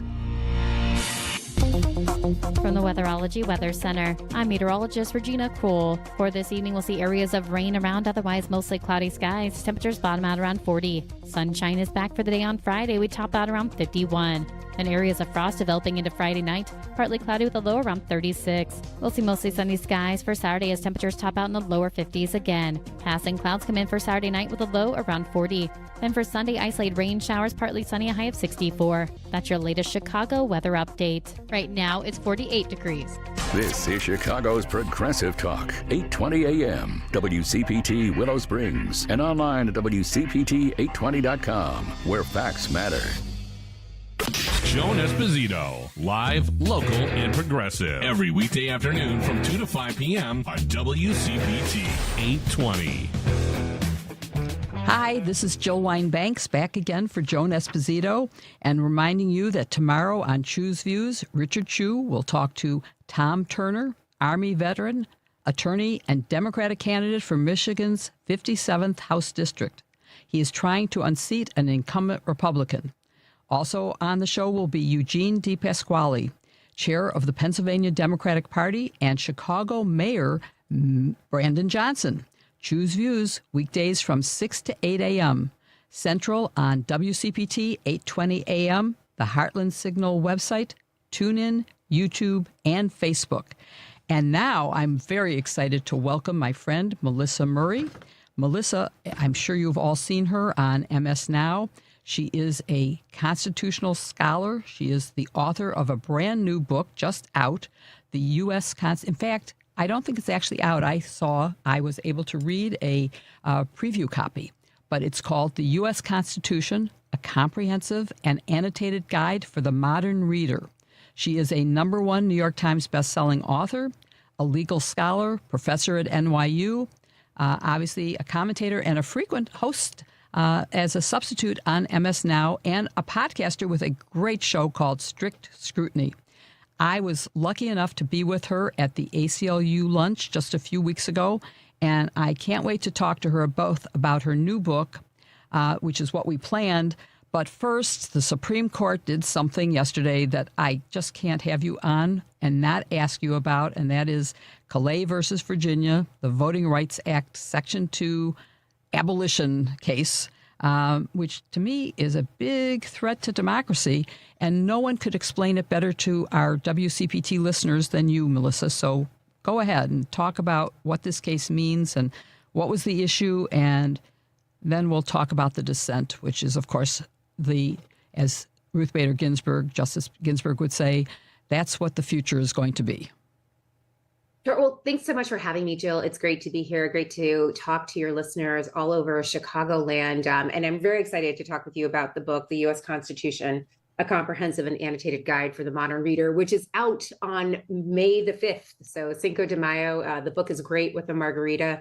You can pour salt all over it if you want to, but I think it's better being read. What I would love to pour salt all over is the Supreme Court, because it is really doing the most, Jill. So the case that you are speaking of, Louisiana versus Calais, is a challenge to a series of actions that happened with redistricting in the state of Louisiana. So in 2022, the state of Louisiana, as a result of the 2020 census, went through the whole process of drawing new congressional maps. This happens all the time. Louisiana has a large population. They were drawing these maps. The state drew the map in a way that only gave minority voters one minority voter opportunity district. So these are districts which have traditionally been allowed under the Voting Rights Act to be created so that minority voters have a good opportunity to elect the representatives of their choice. Louisiana notably has about a third of its electorate Black voters, so it has a substantial Black population in the state. But in that 2022 map, the state only drew a single voter opportunity district for minority voters. Black voters, again, who comprise a third of Louisiana's population, challenged that 2022 map as an impermissible racial gerrymander under Section 2 of the Voting Rights Act. And their argument was basically that the state was purposefully drawing the districts and only limiting them to that single opportunity district in order to dilute the voting power of Black voters. A lower federal court agreed with them and ordered the state of Louisiana to draw an entirely new map that did not dilute the votes of Black voters. Louisiana did so, and in 2024, it produced a new map that created two minority voter opportunity districts. And then a group of voters who are calling themselves non-African American voters challenge that new 2024 map on the ground that in trying to remedy the earlier racial gerrymander, the state had committed a second racial gerrymander by impermissibly considering race and drawing a second minority opportunity district. And so the whole question here is, can the state of Louisiana, can any state for that matter, in an effort to comply with the requirements of the Voting Rights Act and to remedy past discrimination in the creation of voting districts, can it use questions of race? Is the use of race in those circumstances sufficiently compelling? Does it support a compelling government interest such that it would be permissible, given that most of the time the consideration of race under constitutional law is not permitted? I will say, the court took this case up in October term 2024, so last term, and we were supposed to get a decision on this case last year, but they never actually issued a decision, even though they had oral arguments on the case back in that earlier term.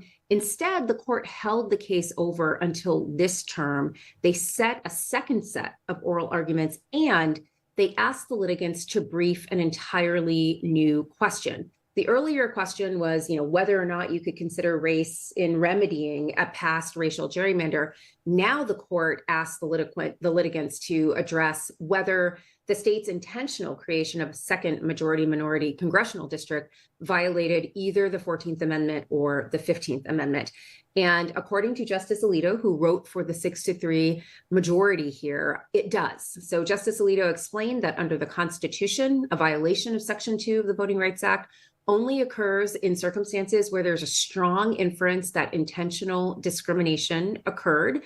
And essentially said that in this situation, when they were trying to remedy past racial discrimination in the drawing of congressional districts, the state had impermissibly and intentionally discriminated on the basis of race. So even thinking about race for the purpose of remedying past racial discrimination is a problem, according to Justice Alito. And one of the things that Justice Alito was at great pains to say in this decision was that the court was not striking down Section 2 of the Voting Rights Act. Instead, it was merely updating it, creating a new framework for determining when Section 2 of the Voting Rights Act had been violated. And this really stuck in the craw of some of the dissenting justices, and Justice Kagan, who read her dissent from the bench, basically said, they're talking about this as though they've done nothing. They've merely updated. They preserve the central tenets of the Voting Rights Act, but everyone understands they've basically made this landmark civil rights legislation a dead letter. That's her words, dead letter. And the point she's making is that in order to show that there has been intentional racial discrimination, the bar for that is so incredibly high. You have to show you are actually thinking about race. And, the reason why Justice Alito felt here that bar had been surpassed was because they were thinking about race, because they were trying to remedy the injustice that had previously been done to that group of voters who were discriminated against when the state initially drew that map that diluted their votes. To me, this is such a ridiculous argument because I'm old enough that I was part of the civil rights movement of the 60s. And I never thought that the laws that got passed as a result of that, while I was still in college, would be completely obliterated. The whole purpose of the civil rights movement, the whole purpose of the Voting Rights Act was to make fair representation of minorities possible. And I'm just wondering how in the world right now, and we'll move to your book momentarily, but just is there any kind of solution to allow for equal representation? One of 6 districts was for minority.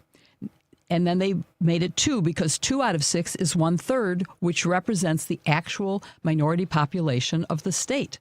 And now we're back to 1 or maybe none. I'm not sure how they'll respond to this, but for sure we're not going to have an equal representation. Is there any strategy for getting to equal representation again?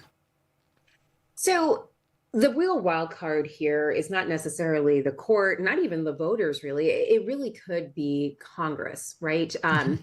Congress passed the Voting Rights Act in 1965. It has subsequently reauthorized the Voting Rights Act at various intervals in our history because the problem of race discrimination in voting has not necessarily abated, although it has improved in many ways. Some might argue that it has improved because the Voting Rights Act is so toothy and so effective in limiting the state's opportunity to suppress the vote and to otherwise dilute the impact of minority voting power.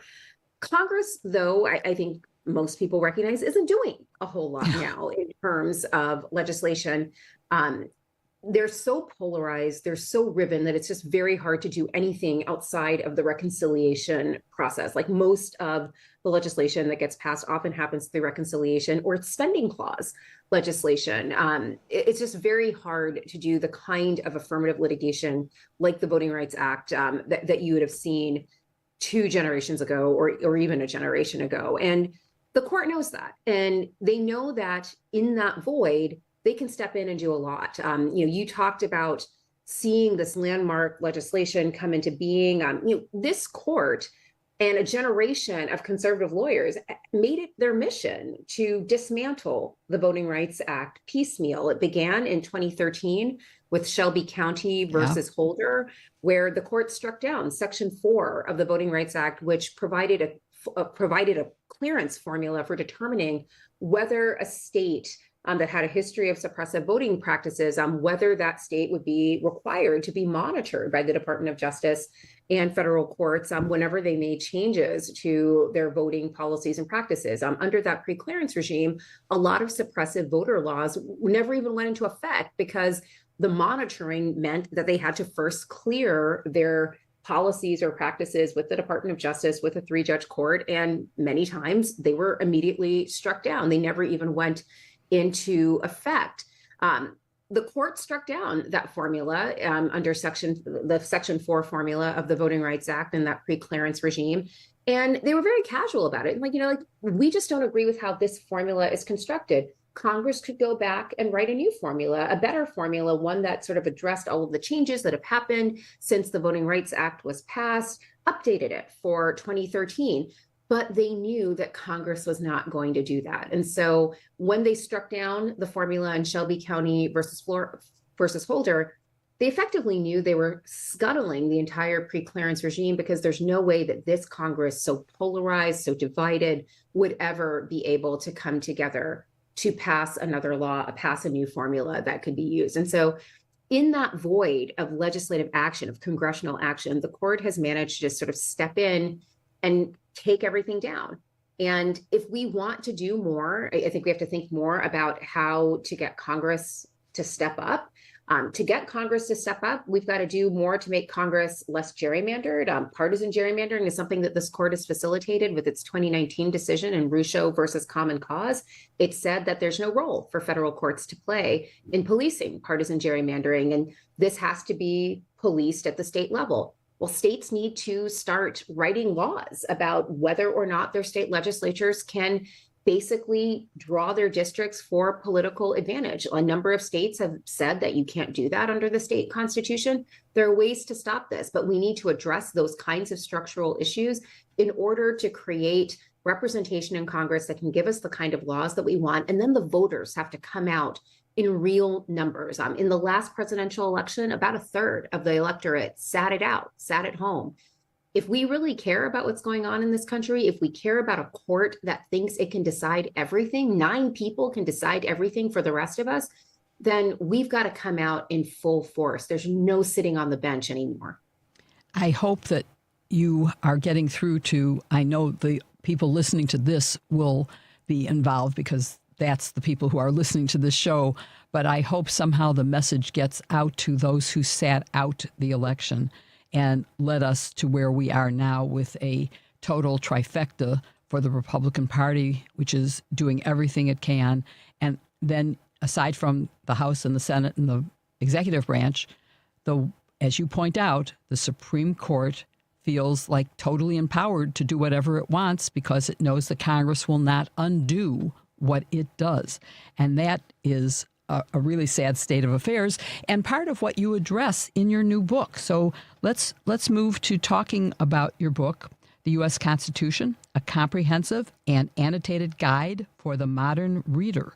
And tell us how you structured the book and what you hope the reader will get from understanding all the various clauses and amendments of the Constitution. Well, maybe to answer that question, it'd be a good idea to give you kind of the origin story of the book. I teach constitutional law at NYU, and I'm always surprised that when I assign the first assignment of the semester, it is to read the Constitution. And often it is the first time that these law students have ever literally sat down and just read the Constitution. It's surprising, I guess, but maybe we shouldn't be surprised. They are part of a generation, I think, that did not have the same kind of civics education that we had growing up. I remember Schoolhouse Rock when I was a little kid being on TV. And, we had a 4th grade civics class that told you all about the 3 branches of the federal government and how the state governments were structured in similar ways. We learned about our government. I think since No Child Left Behind, we've seen a lot of curricular changes, certainly in public education, but lots of things have fallen by the wayside. And, people have talked about, there's no longer music or art or PE, but there's also no longer civics instruction. And I think we are beginning to bear the burden of that gap in the education of our children and of our young people. When Simone Sanders Townsend and I did our special before the election called Black Women in America on MSNBC, we went around and talked to young people, millennials, Gen Z, and we were surprised to find out that they don't have a really firm grasp on what various officials in our government are actually authorized to do. So, we were talking about, things that former President Biden had done and could do better. And, one woman was just very incensed that Joe Biden had not done enough to deal with the problem of police brutality in the District of Columbia. And I was like, I actually think the Justice Department has done a fair amount on that. They've done consent decrees in various districts that have had issues and various localities that have issues. They've issued grants for localities and municipalities to track their rates of police violence. That's basically what the executive can do at the federal level to actually address the problem of rogue cops. That's a problem for your mayor. That's not a problem for your president. And so, I understand the impulse to sort of think that our federal government can do so many things, and maybe even to think the president can do so many things. Certainly some presidents think they can do a lot of things, but that isn't borne out by the Constitution. And so part of this was to write a book, not for law students, not for law professors, but for ordinary people to just go through and explain clause by clause what this document is doing, how it is structured, what it's trying to do, who it's restraining, and who's authorized to do what under the Constitution. So, it starts with the whole Constitution is replicated, and then I break off and every clause is provided, and then I explain every clause, like what's happening here. Every section begins with, Article 1 in a nutshell, what's going on here? And then there's an origin story that tries to kind of trace what the framers were thinking. What was the impetus for having this particular provision in the Constitution? And then we go through clause by clause. This does X. This allows Congress to create postal offices and to do the things that are necessary to have postal service. Why? Why did they do this? Because they wanted to facilitate a national market. All of these things. And, I learned a lot doing it. And I imagine people will learn things that they didn't know about our government, about our Constitution, and also about the role that the people have played in changing the Constitution, in demanding new rights, different structures for our federal government. I mean, it's honestly breathtaking, the sort of breadth of what has happened over time, and the recognition that this is a document that has constantly been in flux. I know originalists like to talk about, we've got to go back to the original Constitution.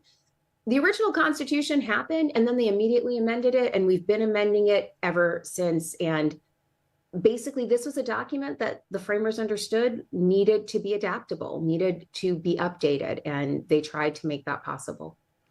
That's a very interesting point, because as we look at the originalist interpretation and saying, well, gun, which was a musket at the time that could fire one shot every, few minutes, not thousands in a minute, they cannot have foreseen that. And I'm just wondering if you just finished this book, and I'm sorry, but I think the world is changing so fast, it's hard to keep up with. But did you foresee any of these current threats to what most of us would say is how we understood the constitutional protections we had? So one of the things that was really interesting about doing this book is that almost every day there was a new kind of question about whether something someone had done was constitutional. So, the executive refuses to release funds to USAID. Right. Can they actually do that? Probably not. That's a really good question. And, in the Constitution, there's a discussion about Congress appropriating funds, like providing for the common defense and the general welfare, and being able to spend for the Commonwealth and the general welfare. And there's nothing in there about a president saying, no, I'm not going to release it. I'm not going to give it to the agencies that Congress has created. The whole question about whether the president can remove officers of administrative agencies. Congress certainly gets to structure administrative agencies. Then there are questions about how the president might remove certain individuals, and certainly to appoint certain individuals. But there are open questions as to whether the president can unilaterally remove someone if Congress has actually insulated that person in the way that certain members of various federal commissions are insulated by statute. So there were a lot of moments where I was like, okay, this is a little too ripped from the headlines. And just every single day, I mean, the whole question, and, Chicagoans will, I think, feel this acutely. The founding fathers were deeply, deeply concerned about the prospect of a standing army because they had lived during the colonial period with the British Army being stationed in their towns and sometimes in their homes. They really worried about this idea of creating a federal government with power over a standing army because they believed a standing army was an easy way for the government to slide into tyranny and just take over the rights of individual citizens. And so when they created a standing army, they recognized they had to have it for the general defense. They divided power over the armed forces between Congress and the president. And they did that so it couldn't be consolidated in any single branch, and no single branch could become tyrannical. Imagine writing that story as you're watching the television and seeing troops deployed to Chicago or Minneapolis. And, these are National Guardsmen, certainly, but the basic fear of this concept of the federal government just sending forces into your town to run roughshod over you, that's the fear they lived with. And, here it is being replicated. So there were a lot of moments like that where I was like, this feels really close to home. It's so interesting to listen to you. I just had as a guest General Randy Manner, who was the deputy of the National Guard. And of course, in Chicago, as you note, we were subject to the presence and horrors of that. And my next guest is Jim Robenalt, who has focused on the last sentence of Article 5. And so I did specifically look at your book to see your commentary on that. And I think you'll be interested to listen to this next segment as to what he's working on a book with John Dean about dysfunction. And there's nothing in the Constitution that I can find that says Congress must do its job. And so what's the answer there? Because right now, I think we're seeing Congress just abandoning its role to declare war, its role to approve the declaration of war, its role to decide how money is spent. And they're just letting Donald Trump run rampant on spending whatever he wants for whatever he wants, refusing to spend the money that he doesn't want to spend that they have appropriated, transferring money from the Department of State to the peace initiative of Donald Trump, which they've never approved, isn't part of anything. What's the answer on that? Is there anything that I've missed in the Constitution that would give me hope that we could take some action to get this back under control? So it's so interesting. I don't even think the framers contemplated the prospect of a Congress that was just sort of, taking a bye. They lived in fear of a parliament that was too active, right? Too active against them. I mean, there are ways in which, you might think of the Constitution as almost a trauma-informed document. They were working things out. And in the same way you go to therapy and they tell you to journal, journal through it. The Constitution is like basically their journal, where they wrote down everything they hated about their lives as colonists, everything they hated about trying to orchestrate a war against a superpower with 13 states that were only loosely joined together. All of that trauma is like basically poured into this document. I don't think they even contemplated the prospect of a legislature, a federal legislature that was just on the bench. What they knew was a parliament that stayed on their necks. And that was what they were trying to guard against. Article 1, which begins the Constitution, is all about how to structure Congress and the authority that Congress can exercise. It is lengthy. It's certainly longer than Article 2, which is about the president and the executive branch. And that's because they were very, very, very concerned about the prospect of a federal legislature that could do too much. And so they wanted to make sure that Congress was specifically limited. Like, these are the things you can do and no more. And so Article 1 is just very, very explicit about how Congress is orchestrated, how it is, formed, and the kinds of power it can exercise. I just don't think they ever contemplated a Congress so riven by political factions and polarization that it just couldn't get anything done. I think they worried that Congress could get too much done.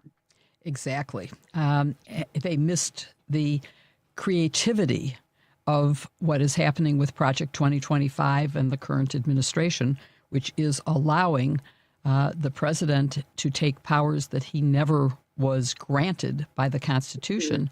And because the constitutional founders did not foresee that this was a possibility, they didn't put in anything other than the checks and balances that aren't working, and that we're now in danger and of a Supreme Court that says, well, we can do anything we want because Congress isn't going to stop us. They aren't going to pass new laws to solve the problems that we're saying exist. So now we have a situation where race can be used in a negative way because although they're saying it's only partisan politics, that it's the it's the Republicans are taking control. It's much more than that, and it does seem to me to be something that the Constitution didn't foresee. So, but it's interesting that you say things can be amended, except, again, I'm going to point to Article 5 and the last sentence, which basically says, unless the state consents, it cannot lose its two members, its equal representation in the Senate. And I just never had focused on that before, is that that's the one part of the Constitution that cannot be amended. Is there any solution to that? Well, I think one of the things that's going on here in Article 5 is the first part of Article 5 is simply explaining the whole process of how you can amend the Constitution. And there are two different processes. Only one has actually been used, the one where the amendment originates in Congress and then is farmed out to the state legislatures to be ratified. But the last part of Article 5 really is, as you note, about what cannot be amended. So there are a couple of things here that they note. So one thing they say is that provided that no amendment which may be made prior to the year 1808 shall in any manner affect the first and fourth clauses in the 9th section of the first article. What's that about? Well, in Article 1, they are trying to structure a compromise over slavery. They're fighting over whether the United States is going to be a slave nation or a free nation. And they make the decision that they are going to give the South 20 years to participate in the transatlantic slave trade. And then in 1808, 20 years after this document is ratified, they're going to be able to eliminate the importation of slaves. Congress can pass a law in 1808, and in fact, it does do that. And they think that that 20-year grace period will give the South an opportunity to change its economy, I don't know, do whatever. But then they're going to stop importing slaves. The South finds a really good way around this. They just start a self-reproducing slave population. You no longer have to import them. You can just have them, make new slaves by breeding them. But one of the things that Article 5 is saying is that Congress cannot start the amendment process by trying to change that provision in Article 1. So there are certain things that they were really concerned about, that if, a legislature got a sufficient abolitionist element in it, they might start trying to chip away at the parts of the Constitution that had structured these compromises that were so dearly fought and so hard won. And so that's a big part of what Article 5 is doing. It's not necessarily about the whole question of, can the states consent to ratification or having its numbers in the Senate reduced.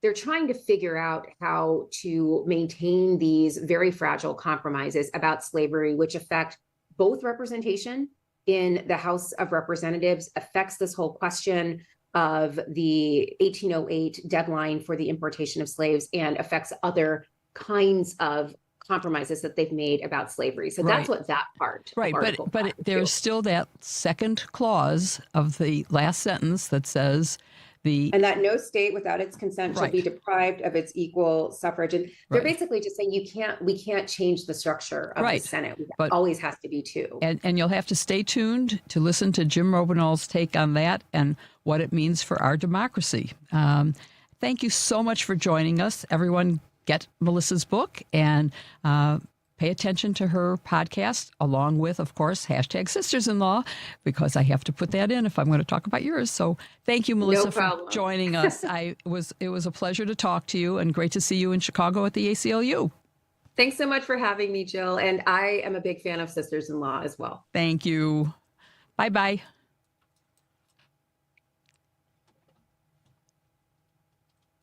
Excuse me, miss. Can I ask you a question? Sure. Can you recommend a bank that offers a full suite of commercial banking products along with excellent service? Yes, ABOC. What about a bank that has been in Chicago for more than 100 years and really understands the local business climate? ABOC. But I manage a labor union. Can you recommend a bank that really understands how labor unions operate and what banking products they need? Again, ABOC. ABOC first opened its doors in downtown Chicago in 1922 and understands the local business climate better than anyone. ABOC was founded by labor unions and still has union employees and shareholders today, so they really understand how unions tick and how their needs may be different. But whether you're with a labor union or another type of business, whether you're large or small or something in between, ABOC will always make you feel like you're their most important customer. Visit ABOC.com to learn more. Wow, thank you, random person on the street. I'm going to visit ABOC.com today. Member FDIC. Hi, friends. This is Jason Bissell from the Center for Acupuncture in Wilmette and Chicago Community Acupuncture. Chico Maku. We have fun with these ads, but what I'd like to talk about today is no fun. Cancer. After watching my mother battle and eventually lose her fight to cancer when she was 40 and I was 9, I decided to go into medicine.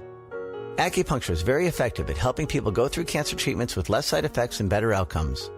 My father needed 8 weeks of radiation for his throat. His doctors told him that after 2 weeks he would lose his voice, after 4 weeks he'd be on soft food, and after 6 weeks he'd need a liquid diet. While he got acupuncture twice a week, he never needed soft food, never went on a liquid diet, he just got a little hoarse. This improved his quality of life and his mood. For everyone fighting cancer out there, I can help. Go to ChiComAcu.com or CenterForAcu.com in Wilmette, ChicoMacu.com or CenterForAcu.com, and be well. Amazon Business. Discover smart business buying, where unmatched selection meets AI-driven tools to simplify complex processes, so you can focus on what matters most. Learn more at AmazonBusiness.com. AP News, I'm Ben Thomas. The House has voted to fund much of the Department of Homeland Security and bring an end to the longest agency shutdown in history. House Speaker Mike Johnson. In spite of our razor-thin, historically small majority, House Republicans continue to deliver for the American people. We will continue to do that for the remainder of the year, and that is a large reason why we are going to win the midterms so that the grown-ups can stay in charge here. Democrat Rosa DeLauro. It could have been done 76 days ago. I'll take it today. The men and women who are honorable, who are working every single day to defend this country, are going to be not held hostage any longer by my Republican colleagues. The bipartisan package already passed the Senate and now goes to President Trump. Saka Magani reports soaring gas prices pushed inflation higher last month. Consumer prices rose 0.7% from February. Compared with a year ago, they were up 3.5%, the biggest hike in nearly 3 years. Gas prices jumped nearly 21% in March from the previous month. It's the latest sign the Iran war is boosting living costs. In the near term, higher energy prices will push up overall inflation. Beyond that, the scope and duration of potential effects on the economy remain unclear, as does the future course of the conflict itself. Federal Reserve Chair Jerome Powell said yesterday the war is adding to economic uncertainty. The government says the economy did expand modestly in the first quarter, but the war is clouding the outlook. Sagar Magani, Washington. Iran's supreme leader says the Islamic Republic will protect its nuclear and missile capabilities as a national asset. Ayatollah Mujtaba Khamenei drawing a hard line as President Trump seeks a wider deal to cement the war's shaky 3-week ceasefire. Oil prices surged and then backed down again, but stocks rallied on strong profit reports. The Dow gained 790 points, or 1.6%. This is AP News. The Trump administration's appealing a judge's order blocking its effort to cut the number of vaccines recommended for children. And Mike Hempen has some unwelcome news. Tick season is off to a fast start. An unusually high number of bites reported across the country. Doctors are worried about the potential for a bad year for tick-borne illnesses. The Centers for Disease Control and Prevention issued an early advisory this week to guard against ticks. The CDC's tracking system shows that weekly rates of ER visits for tick bites are the highest for this time of the year since 2017. That's true in all regions of the country except the South Central United States. Because not every bite results in an infection, it will take time for medical experts to know whether there's an actual surge in Lyme disease or other illnesses. I'm Mike Hempen. There's more news at apnews.com. I'm Ben Thomas. Thanks for listening. This is 820 AM, WCPT Willow Springs, and streaming worldwide at WCPT820.com. We are Chicago's progressive talk, where facts matter. Now, your WCPT 820 weather update. From the Weatherology Weather Center, I'm meteorologist Regina Kroll. For this evening, we'll see areas of rain around, otherwise mostly cloudy skies. Temperatures bottom out around 40. Sunshine is back for the day on Friday. We top out around 51. And areas of frost developing into Friday night, partly cloudy with a low around 36. We'll see mostly sunny skies for Saturday as temperatures top out in the lower 50s again. Passing clouds come in for Saturday night with a low around 40. Then for Sunday, isolated rain showers, partly sunny, a high of 64. That's your latest Chicago weather update. Right now, it's 48 degrees.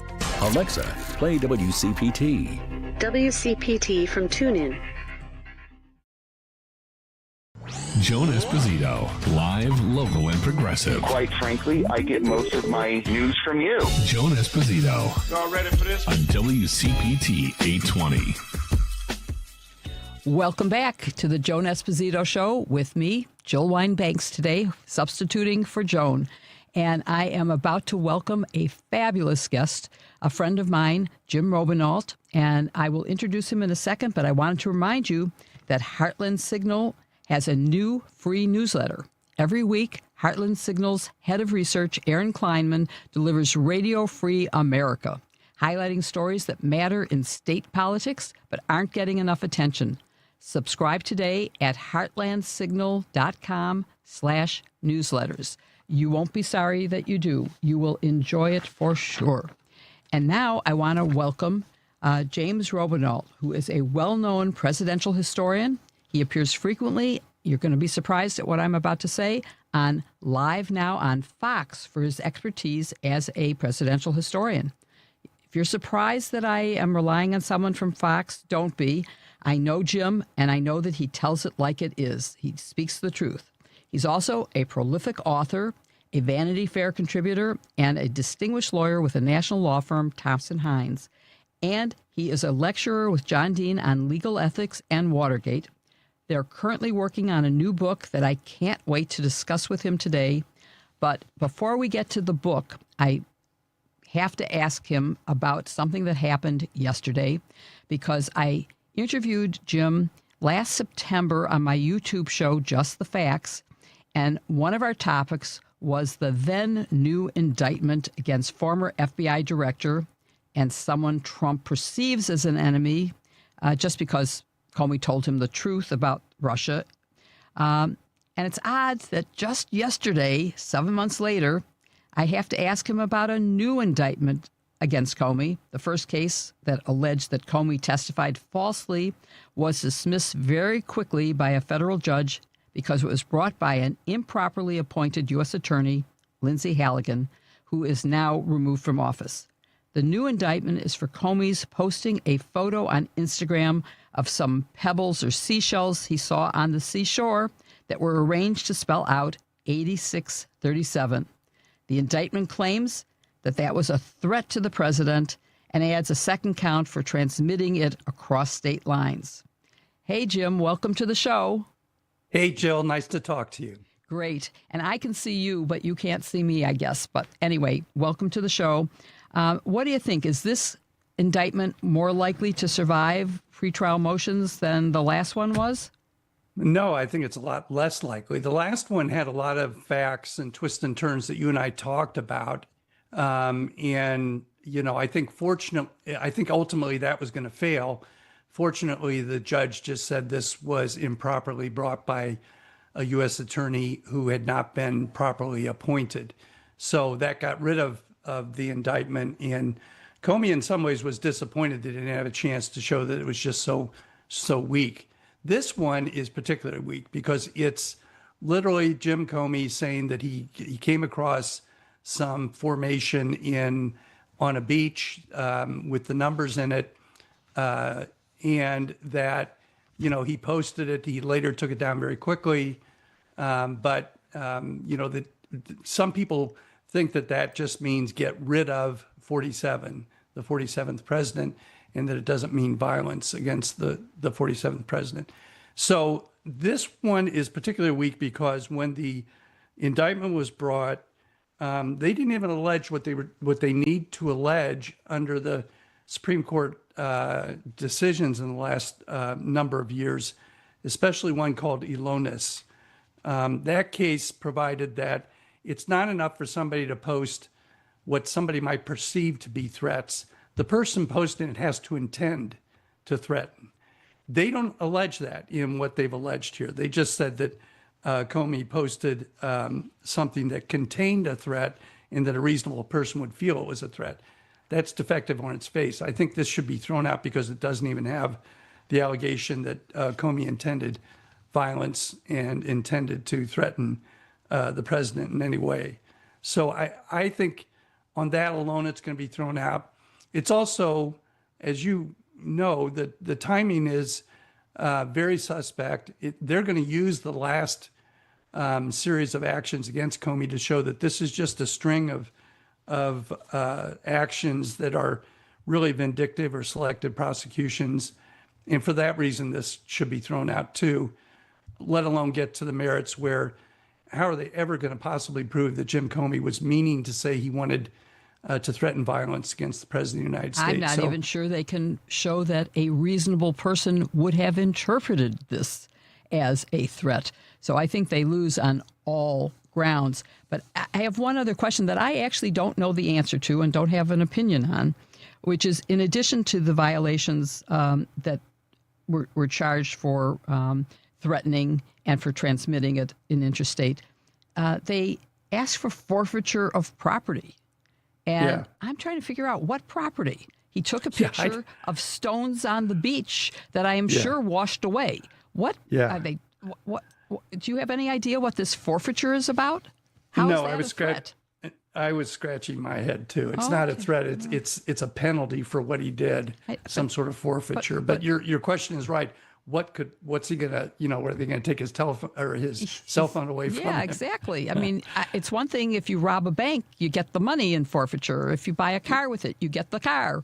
But okay, I don't think there was any financial gain here. So the other interesting thing is this is not the first time someone has used the phrase 86, particularly in reference to a president. For example, a pro-Trump influencer named Jack Prosovic in 2022 posted 8646, and he didn't remove it, which Jim Comey did. As soon as this was brought to his attention, he removed it. He apologized.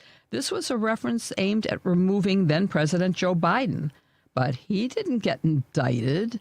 What do you think's going on? Is this just a total political action here? Yeah, I mean, it's clearly vindictive prosecution. And the timing, while I don't think it's deliberate, is also suspect that it was right after this weekend of a potential assassin at the White House Correspondents' Dinner. And I think while they were riding the high tide of sympathy for that, they filed this, which I think is improper in and of itself.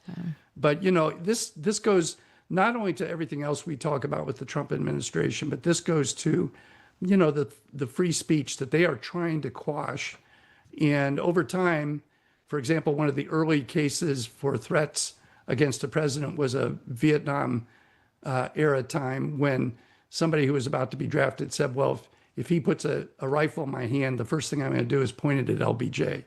And people laughed and saw it as a joke. And the Supreme Court, said that's First Amendment. That's not a serious threat against the president. It's a joke. And here, saying get rid of Donald Trump and remove him from office is also very much core free speech. So I think it's too bad in a lot of respects, because I think this country has a lot to deal with political violence, always has. You and I both remember the 60s and, the horrible violence we lived through. Yeah.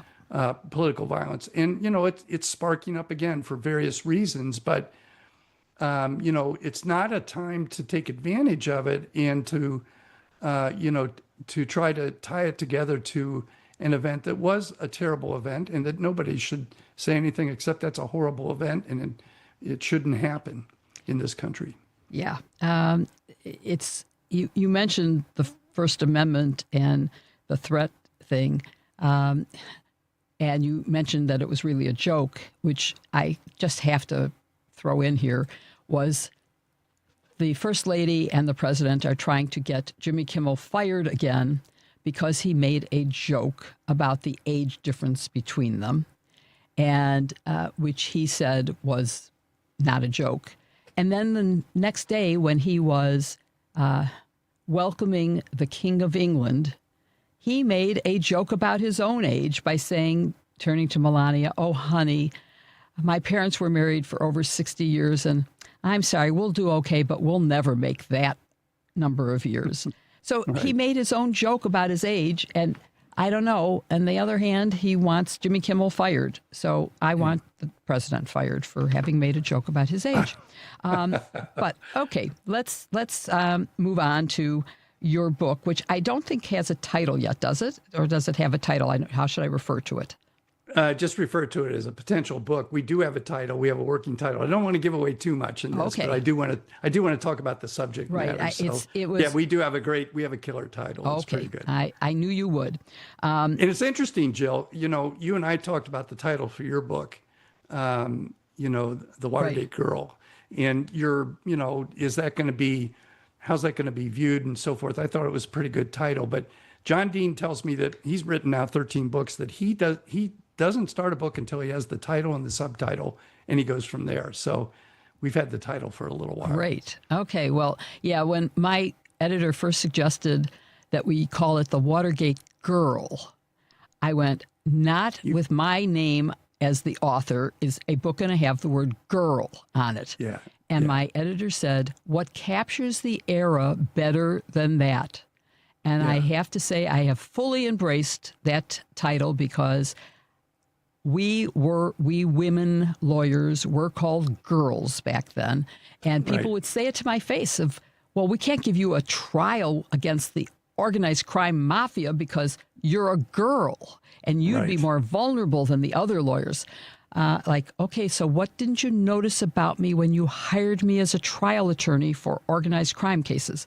But anyway, that's a different story. So you and I had a conversation yesterday, and I was so excited and challenged by the concept that you mentioned that I said, you have to come on the show today so that we can talk about this. And my last guest was Melissa Murray, a constitutional scholar, professor of law, who has a new book out annotating the Constitution.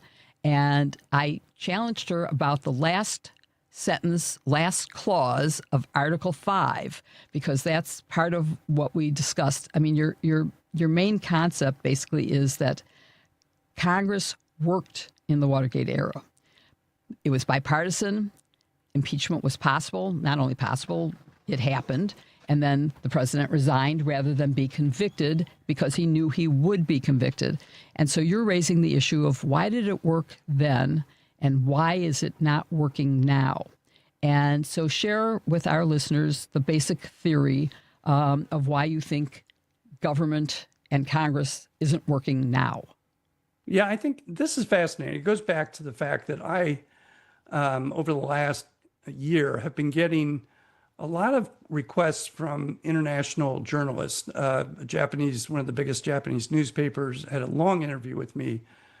French public television has had me on several times to talk about what is going on in the United States. They're trying to figure it out. They're trying to figure out structurally what's going on, that this is happening. They understand the authoritarian leanings these days of people around the world, that, some of that comes from the COVID, shutdown times that cause people to react in certain ways. But they don't know our government. They want to know what's going on. And so with the Japanese newspaper, I said, look, what's going on is that in 2021, Donald Trump was impeached by the House and then went to the Senate, and the Senate did not convict him. The Senate got within 10 votes of convicting him. But they didn't. And had they convicted him, as you know, the clause in the Constitution says that they can also then prevent him from running for office again. So I said our principal problem is that when what is the ultimate state crime, trying to interfere with an election, was in question, the Senate, who's supposed to check things like this, especially this is as high crime and misdemeanor as you can get, and that there were Republicans who, voted to convict Trump, but there was still enough to stop him. And I said, the problem is that our Senate right now is composed of states that are very small states that have two senators, and that, for example, Wyoming has 600,000 residents. They have two senators. Those two senators voted to acquit. California is 40 million people, 70 times the size. They have two senators. They voted to convict. And so what you had was this real disconnect between what the nation wanted, what the majority of people wanted. I mean, some stats were like 70% of the people wanted him impeached and convicted for that crime. I mean, it was a very serious crime. And we let 30% of the nation block it because of the Senate. So started looking at that, and I thought, well, why did the Senate work during Watergate time? Where, as you recall, Jill, Barry Goldwater, a very prominent Republican who had run for president in 1964, as one of the leading conservatives, was the guy who walked into the Oval Office and told Nixon, it's over. You don't have the votes in the Senate, and you will be convicted if you're impeached. And by the way, he was not impeached. Right. They were close to doing an impeachment. What Goldwater was saying is, if you're impeached, the Senate's going to convict you. Articles of impeachment had been passed by the committee, and it hadn't gone to the full House yet because the evidence was so overwhelming that Barry Goldwater and the other two leaders of the Republican Party went to the White House and said, you will be impeached and convicted if you do not resign. And that was the end of that. Yeah. So what we know is back then, the Republicans were willing to break with their Republican president and vote. That actually happened with Trump. The problem is the structure of the Constitution, and this goes back to my main point that I think we're going to really explore. And there's really 2 points to it. Number one, the Constitution has a provision that says every state will have two senators, period. And then, as you and I will talk about, it has a poison pill that says you can't amend that provision. It's the only one left in the Constitution without unanimous consent. You can't even amend it under the normal amendment rules of, 2/3 of both House and 3/4 of the states. It's unanimous. So it's virtually unamendable. It has what I call a poison pill. And we're stuck with a Senate that now aligns with partisan durability and what the political science called is demographic polarization. In other words, people have tended to cluster in areas where like-minded people are, so that the smaller states are predominantly conservative. The bigger states like California are predominantly liberal or democratic. And we now have this, sorting of the communities so that now that equal state suffrage is what it's called, the two senators per state, creates a situation where the minority of people in the smaller states control what happens in our system. So let me give you a couple of statistics on that. Well, before you do, let me just say, I would say it's more than a unanimous requirement. It says no state without its consent can be deprived of its equal suffrage in the Senate. So even if it was unanimous, except for the state at issue, unless the state consents, it cannot be deprived of having two senators. So now go ahead with the statistics because they're overwhelming. Yeah. And by the way, that amendment was literally the last thing they did in the Constitutional Convention, the very last thing that they did. And it was a big compromise. And so it just is, trying to save the Constitution and keep people, together, the 13 colonies. But in fact, it really was a poison pill. It, by the way, was the same poison pill that the Articles of Confederation had. You could not amend the Articles of Confederation without unanimous consent, any of them. And so it just couldn't work. Kind of fell apart on all that. So here are the statistics that I'll tell you in the Trump impeachment. This is what I explained to both the French and the Japanese journalists. 3 of the largest states, California, New York, Illinois, together have roughly 72 million people, about a fifth of the U.S. population. Their senators voted to convict and to remove Trump from office. Yet the same number of Senate votes, 6, were exercised by Wyoming, North Dakota, and South Dakota. Together, they have 2.25 million people. So this tiny group of people has the exact same vote as California, New York, and Illinois. And so we have this really extreme condition where minority rule is blocking. And what I said to you is it's not just impeachments. The Senate does the confirmations of all, for all the judicial branch, Supreme Court justices, et cetera. And we know what's happened there. And also the cabinet officers and the impeachment of those people too. Like right now, somebody should be impeaching the Attorney General for letting a U.S. attorney bring a case against Comey that's so blatantly wrong. And Pam Bondi should have been impeached for what she was doing.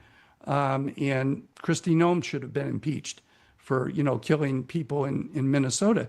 Tell me the name of a cabinet member that shouldn't be impeached. There might be one, I don't know, but Hegseth is testifying today and yesterday, and man, he should be impeached. War without consent of the Congress. Right. I mean, these things are eroding our constitutional protections in the most core way, and the problem is the Senate, and the problem is structural, that the smallest states, which are mainly conservative, are controlling what the larger states want, who are either liberal or middle of the road progressive, states. So we really have a minority blocking what the majority wants to do, and it's a structural problem. How do you fix that when you've got an amendment or you've got a constitution that says you can't amend this except with unanimous consent? Well, there are things to talk about on that. That's a great question, and we're going to come to that right after our 4:30 break.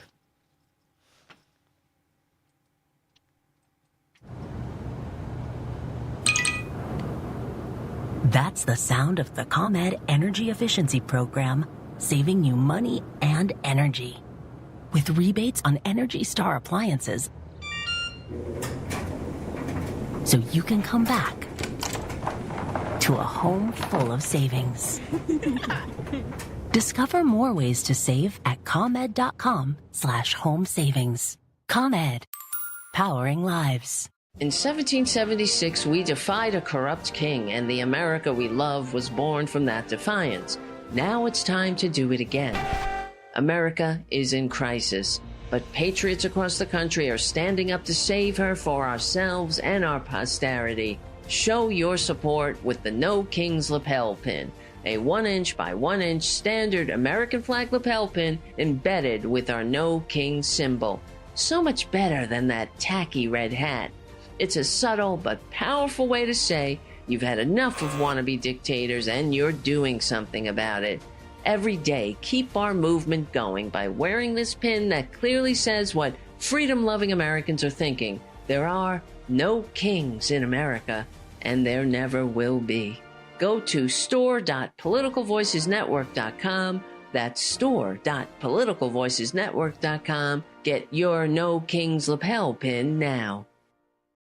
If you love to travel, Capital One has a rewards credit card that's perfect for you. With the Capital One Venture X card, you earn unlimited double miles on everything you buy. Plus, you get premium benefits at a collection of luxury hotels when you book on Capital One Travel. And with Venture X, you get access to over 1,000 airport lounges worldwide. Open up a world of travel possibilities with the Capital One Venture X card. What's in your wallet? Terms apply. Lounge access is subject to change. See CapitalOne.com for details. Kohl's has Mother's Day gifts that feel like a treat. Because moms deserve something nice. Preferably something that doesn't involve snack duty, carpool, or reminding anyone where their shoes are. Make her day with 25% off across the store during Kohl's Friends and Family Sale at Kohl's and Kohl's.com. It's just too bad you can't buy her the one thing she really wants, a nap. Select styles, 25% offer ends May 3rd. Some exclusions apply. See store or Kohl's.com for details. This is Tony Moret. I'm an estate planning attorney who drafts living trusts and wills for my clients. You have probably heard my ads here on WCPT for the last few years. Your fellow listeners, when we have completed their plans, say, I wish I had done this sooner. It wasn't nearly as hard as I thought it would be. We can complete your estate plan within 30 days or less. There are certainly decisions that need to be made, but my 30-plus years of experience will help guide you through this process. There may never be a perfect time to start, but whenever I'm asked when is the best time, my answer is always the same. Now is the best time, while it is on your mind. Being able to tell your family that you have an estate plan in place, that all the details have been taken care of, will be a great relief to both yourself and those you care for the most. Our initial consultation is without charge, and there is no obligation. My phone number is 847-996-0496, and my website is moreelawoffice.com, spelled M-O-R-E-E. I look forward to speaking with you. I'm Jessica Ettinger, CNBC. A record-setting day today on Wall Street and a winning April is in the books. Both the S&P 500 index and the NASDAQ each closed at new all-time highs today. Starting with the Dow, it was up 790 points, 1.5%. Caterpillar shares led it higher. They were up almost 10%. The S&P 500 index up 73 points. That was 1%. The S&P closing above 7,200 for the first time. The NASDAQ up 219 points. Shares of NVIDIA down 4.5% today. For the month, the Dow gained 7%. The S&P 500 index up 10%. The NASDAQ up 15%. Investors combing through Apple quarterly results this afternoon, waiting for the earnings call. You'll be watching those shares tomorrow. Jessica Ettinger, CNBC. Hear the CNBC Business Updates each weekday at 9:30, 12:30, and 4:30. Now, your WCPT 820 Chicago Weather Update. From the Weatherology Weather Center, I'm meteorologist Regina Kuhl. For this evening, we'll see areas of rain around, otherwise mostly cloudy skies. Temperatures bottom out around 40. Sunshine is back for the day on Friday. We top out around 51. And areas of frost developing into Friday night, partly cloudy with a low around 36. We'll see mostly sunny skies for Saturday as temperatures top out in the lower 50s again. Passing clouds come in for Saturday night with a low around 40. Then for Sunday, isolated rain showers, partly sunny, a high of 64. That's your latest Chicago weather update. Right now, it's 48 degrees. This is Chicago's Progressive Talk, 820 AM, WCPT Willow Springs, and online at WCPT820.com, where facts matter. Now back to Joan Esposito, live, local, and progressive on WCPT 820. Welcome back, and thanks for listening. This is Jill Wine-Banks, substituting for Joan Esposito, and I have to admit I have goofed. I was enjoying my conversation with Jim Robenalt so much that I totally lost track of time, and we are out of time. So if you want to hear the answers to my next questions that would have been to him, you're going to have to join me. I'm inviting him here and now to join me on Just the Facts on YouTube, and you'll get the answer to how we solve the problem of equal representation getting in the way of democracy.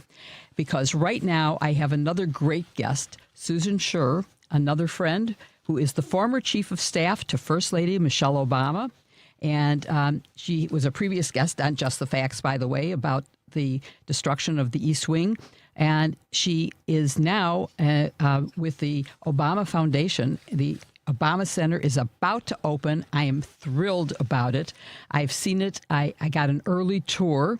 And so, Susan, welcome to the show. And let's talk about the opening that's about to happen. What's the exact official date? Hi, great to be with you, Jill. The official date is June 19th, but people can get tickets starting online on May 6th. Wow, that's only a few days from now. And so how do they get tickets? Who do they write to? And is that for the opening event, or that's just for visiting at some future time? No, the opening event is all done. There's lots of events that whole week. But there are some community events. If you go to obama.org, my guess is that there'll be all kinds of information, including how to get tickets for the future. A lot of the museum campus is open to the public. It is only the museum part where one needs to get tickets. Okay, so describe what the campus looks like. I've seen it, and it has some beautiful landscaping and outbuildings and a gymnasium. But talk about what it looks like and what people can expect to see inside if they get tickets. Sure. Most presidential libraries are basically a repository for the archives of a president's tenure. So they have digitized records for the more recent presidents. They have dresses, they have gifts.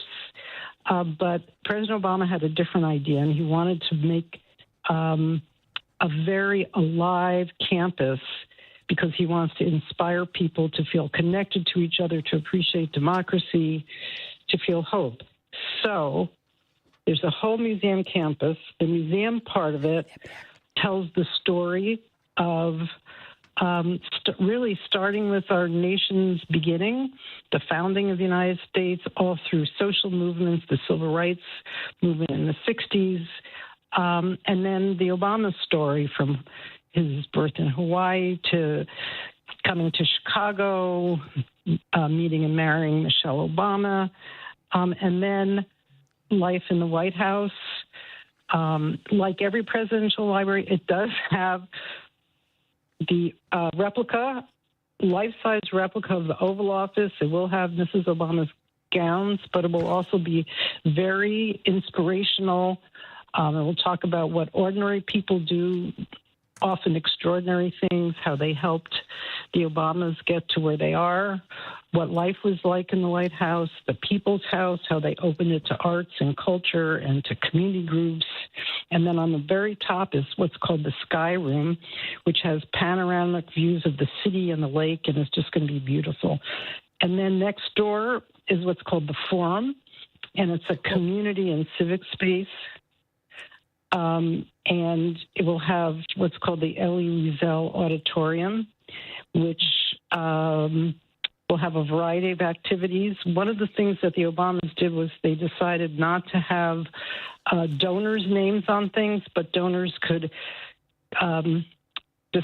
converse with the Obamas about names. So one of the donors and the Obamas came up with the idea of the Elie Wiesel Auditorium. There'll be a state-of-the-art recording studio, a media suite. There's the Hydea Pendleton Atrium that's a gathering space. And you remember that she was a young woman who had performed at Obama's inauguration and then like a few weeks later was killed on the South Side. And then next door to that is the Chicago Public Library will have a reading room, an interactive media area, and then on the far south of the space is what's called Home Court, which is called an athletic center, but it's much more than that. It's a multi-purpose area. It'll have it does have already an NBA-size gym, workout rooms, classrooms, again, a lot of community space. It will be flexible. There'll be all kinds of events there. And then if you look at the entire museum campus, which has been created by the Presidential Center, first of all, Cornell Avenue, which ran literally a 6-lane highway in the middle of Jackson Park, which is this beautiful, beautiful park on the south side. Cornell Avenue is closed, and what that means is that you can walk from the Obama Center to the Museum of Science and Industry, and there will be all kinds of wooded paths to get from one to the other. The Museum of Science and Industry is opening their south doors to make it even easier. Let's see, there'll be kitchen, the Eleanor Roosevelt Fruit and Vegetable Garden. Michelle Obama she is famous for having a vegetable garden in the White House during World War II. So that's why it's named after her. And it's really interesting because this is going to be literally above an underground parking garage, a beautiful vegetable and fruit garden with dozens of beds of not flowers, obviously, but also vegetables and fruit. And then there's going to be a kitchen for teaching and workshops about healthy foods. On the grounds, there's also a water feature that's going to be beautiful. There used to be a women's garden, which was to commemorate women leaders in Chicago. That will be renovated and restored and will be in the name of Ann Dunham, President Obama's mother. And finally, there will be a children's playground, which is a full 2 acres, fully accessible to everyone. So it's going to be a very active, inspirational, exciting space. I'm so glad. I should say, finally, go ahead. One more thing, because it's really cool. Yeah. Art will be everywhere. The Obamas appreciate the importance of art to our culture, and there are 28 different artists who have major pieces. One of them you've probably seen if you just look at the building from the north, and it looks like it's stained glass. It's 83 feet, but it's not actually stained glass. It's cut glass, and it's really beautiful. There'll be a sculpture by Maya Lin, another one by Richard Hunt, and most of them, of the different pieces of art, are in areas that are open and free and open to the public. Not all, but most of them. I have seen the building from the outside, and it's very, very striking. But the thing that struck me the most was what you've emphasized, which is the community value of this. And I'm very excited for this to happen and to actually be part of a group going to see it. I encourage people to visit Chicago just to see it, and for all Chicagoans to take pride in our president. Actually, the second, of course, we had Abraham Lincoln from Illinois, but not from Chicago. And so that's right. And when will we have another one? Oh, I hope soon. But okay, that's a whole different set of questions that we aren't going to talk about today. But maybe on another show we will talk about that. Everyone, go to the website and get your tickets for the part that you need. But you don't need a ticket, as Susan is pointing out, just to walk around the beauty of the exterior and many of the art pieces and much of what is available without tickets. I can't wait to see the view from the Sky Room. Will that be available for rental, amazing. Or is that going to be used for food and dining? Yeah. I think that most of the spaces will be available for rental. I assume that one. I just don't know the details of it. But I should also add that on Tuesdays, even the museum will be free to Illinois residents. Great. That's so good to know. I'm so glad you were able to join us, and I look forward to being able to see the whole thing all opened and ready after June 19th. Everyone, come and see it. Thank you, Susan, for joining me today. Thanks, Jill. Good to talk to you. Take you. Care. Thanks. And is my next guest ready? Yes. Let's go to break. Oh, we need a break first. Sorry. Cherie Travis will be up next.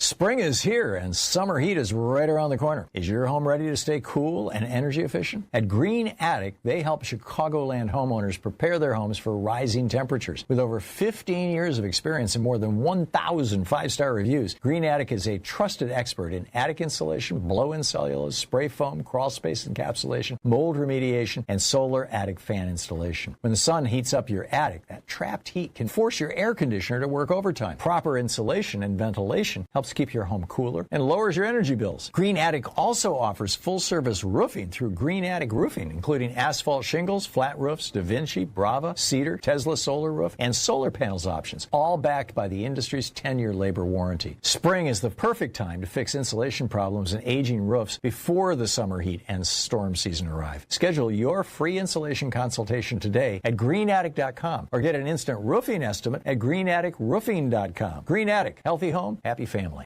Download to see if you qualify. Not all customers will qualify. Transfer fees may apply. No Albert subscription required. Albert is not a bank. Albert Instant Loans are issued by FinWise Bank, member FDIC. Not an actual client. Terms apply. Kylie, what's wrong? I just got hit with a car repair bill. I'm behind on rent, and I feel like I can never save any money. Have you tried the Albert app? Albert is your financial assistant, helping you find ways to save and create custom budgets to actually grow your money. Plus, you can get up to $10,000 for big expenses, or advance up to $1,000 fast when you need cash right away. Albert can get me up to $10,000? Exactly. Albert spots you in a pinch and helps you grow your money in the long run. I'm downloading Albert right now. Download the Albert app and use promo code GO to borrow up to $10,000 for whatever you need. The Albert app helps you budget better and save more money so you reach your financial goals faster. Download the Albert app right now and use promo code GO to borrow up to $10,000. Use code GO to borrow up to $10,000. Chicago's Progressive Talk, WCPT 820, where facts matter. Now back to Joan Esposito, live, local, and progressive on WCPT 820. Welcome back. I am so excited. I wanted to end my substitute hosting with the most exciting and fabulous news ever. But before we get to Cherie Travis, I just wanted to share some information with you, which is if you're purchasing a new home, you need to do what Joan Esposito did and call Team Hochberg, your trusted local lender. Sally, Bob, and their newborn son, Gus, combined income $200,000 a year, called to get pre-qualified. David answered their questions, introduced them to a realtor, and helped them secure a mortgage with a low down payment. Let's review. Dave pre-qualified Sally and Bob to purchase a home 4 months before their lease expired, introduced them to a realtor who located them the perfect home and helped them secure a mortgage with only 3% down. If you're purchasing a home and want the same outstanding service Sally, Bob, and Gus received, call Team Hochberg now at 855-563-2843 or visit 56david.com and Google Team Hochberg to read their 700 five-star reviews. Team Hochberg helped Joan and thousands of WCPT listeners, but they can't help if you don't call 855-563-2843 or visit that website you know and love, 56david.com. Atlantic Coast Mortgage, Equal Housing Lender. And now, Cherie Travis, the founder and CEO of the Snowballs. And if you haven't heard of the Snowballs, I want you to know what they are. I can't wait to go to the game. The Snowballs are Chicago's Savannah Bananas. And so we have Cherie, who has had a very diverse background in her career, but the only thing I care about today is her being CEO of the Chicago Snowballs. So, Cherie, tell us who the Snowballs are, what they do, and when, and how our listeners can come and see this fun thing. Well, thank you. But legal disclaimer, we are not affiliated in any way with the Savannah Bananas. Right. We were merely inspired by both the Savannah Bananas and the Harlem Globetrotters. Just loved the fun that they were bringing. And last year I heard an interview that Jesse Cole did, and he was talking about expanding the league. And in my naivete, I thought that he intended to have lots of other teams be in the league. Didn't realize that he was looking to expand his league, but it was still a great idea. And everyone I told just said it was something that we needed to do, and just kept rolling with it. We had hundreds of people apply for tryouts back in January. We've got an amazing team, and we are getting ready to dazzle Chicago with all the fun that it is. And for anybody who hasn't seen the Savannah Bananas, which unaffiliated with the Snowballs, but an inspiration for them. I have seen them only on television because I have never qualified. I've been in the lottery for tickets for them. I was in the lottery for tickets for the Snowballs, and I won. I have tickets for the Snowballs, so I'm thrilled. I can't even tell you how thrilled I am. But if you haven't seen them, I mean, it's like the pitcher does a somersault while he's pitching, and the batter does pirouettes. I'm giving bad examples, and I'm sure Cherie can give us some better examples, but it's like this absolute fun exciting thing at a time when, listen, you've just listened to 2 hours, 2 to 5, I guess 3 hours of me talking about really depressing things. So that's why I wanted to end with this, because this is just so exciting and so much fun. Tell us what we can expect to see. Who are the performers and players? And I mean, they actually play a baseball game, but they do it not like in a serious way, even though it's serious baseball. Tell us. So I love everything you just said. So our players are, first and foremost, they're great baseball players. They had to, in order to make the team, they had to be great baseball players. But it is just, we call it a baseball circus. I mean, it is circus, carnival, Little Three Stooges. I mean, it is so much fun. And I'll tell you, I think it's infectious. I mean, our players are having the time of their lives. I mean, if you think back to when your favorite time in your life, when you were playing on the playground with your friends and you just didn't have a care in the world and it wasn't serious competition, but it was kind of serious in the moment. Like, I mean, that's exactly who they are. Our players are the nicest, kindest human beings, and they're having a good time. And it is just the energy that they put out is so uplifting and so positive. And it's just really, it is like a joyful little bubble that I just can't wait to share with people, because we have to, just to give you some examples, we have 2 sets of twins. We have 2 guys on the Snowballs and 2 twin girls who are on the Rocket Squirrels, who are the team that plays the Snowballs. If you think about like the Harlem Globetrotters had the Washington Generals as their rival, but our rivals are really rivals. I mean, the Washington Generals may have just been kind of a stand-in for the Harlem Globetrotters to shine, but we have 2 really equally matched teams, and they are great friends. But boy, when they get on the field, they are very competitive. So it's a lot of fun. The rules are different. Without getting into any of the surprises, I mean, we've borrowed things from other sports. We've got crazy rules. It is. Are there any rules you can share that the audience would understand? Well, they would understand them, but some of it we want to share. We want to surprise when people come to see the game. So okay. So when is the first game? The first weekend is going to be in Bloomington. Normal, which is May 23rd and 24th. And then the following week we come back. We're at UIC, Granderson Stadium, on Thursday, May 28th in the evening.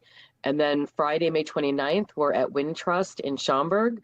And those are the first May games. And then we'll be in Geneva at the Lake County, the Kane County Cougars Stadium. Sorry about that. I got tongue-tied. So, okay, those are all great locations, and it's going to be so much fun. I encourage everyone. Are there any videos on your website that people can get a real sense of what this is? There's a little bit. We're going to have a lot more, things. Putting together a baseball team is a lot of work, and things come in stages. So we're getting all the uniforms in this week. We're going to have some really great. If people want to check out our website, ChicagoSnowballs.com. We're also on Facebook, Instagram, TikTok, and we're going to be, now that the uniforms are in and they look really sharp, we'll be putting a lot more video up so people can see. We've got a guy who twirls fire.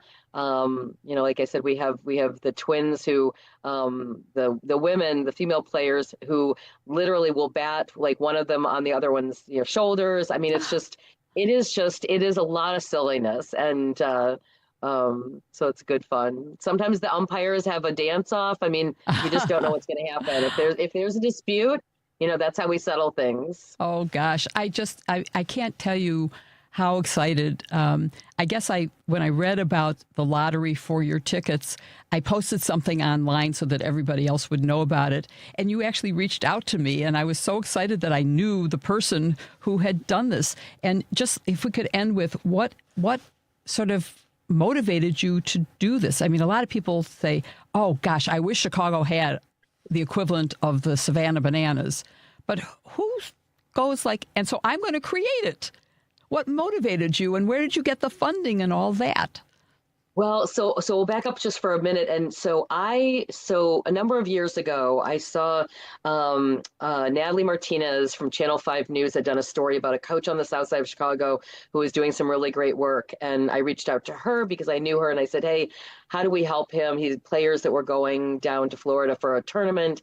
Long story short, so she connected me with this coach, Coach Ernest Radcliffe, who is legendary on the South Side. He has the show baseball and the Wolfpack football. He's been doing this for decades. If you're on the South Side of Chicago, he's coached everybody. He's coached somebody in their family because, I mean, he's just been doing this for so long. And he's just such a legend. And so he was one of the first phone calls. So I've been volunteering with him for years, and just really shining a bright light, and really have come to have so much appreciation for the importance of youth sports. And frankly, as an attorney who worked at the sheriff's department and saw, young people coming in because they were at the wrong place at the wrong time with the wrong people, and the real antidote to a lot of that is youth sports. I mean, the fact that Coach Radcliffe creates successful human beings, and these are kids learn sportsmanship, teamwork, discipline, all those good things that make you a successful adult, a successful person, that you learn if you play sports. And so Coach Radcliffe was one of the first people I called, and I said, hey, what do you think of this idea? And he said, Cherie, you're going to have it. Back before we were co-ed, because that was a real fun part that we added to this. But when we were still thinking it was just going to be a men's team, he said, Cherie, you're going to have so many guys who just the saddest day for them because they've been playing baseball since they were kids.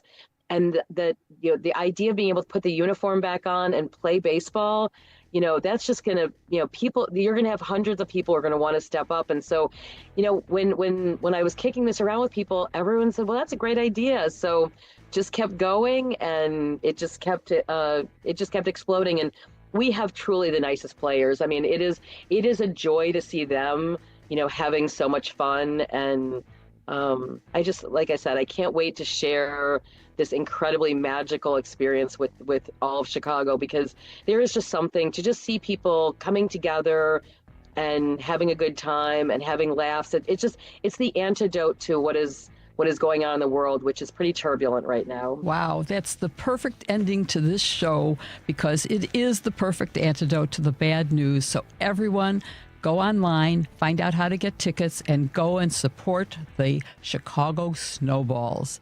Thank you all for listening to the show. We're thrilled that you were here. Hope to hear you again or be with you again. I appreciate your having been here, and I hope I'll see you at a Snowballs game.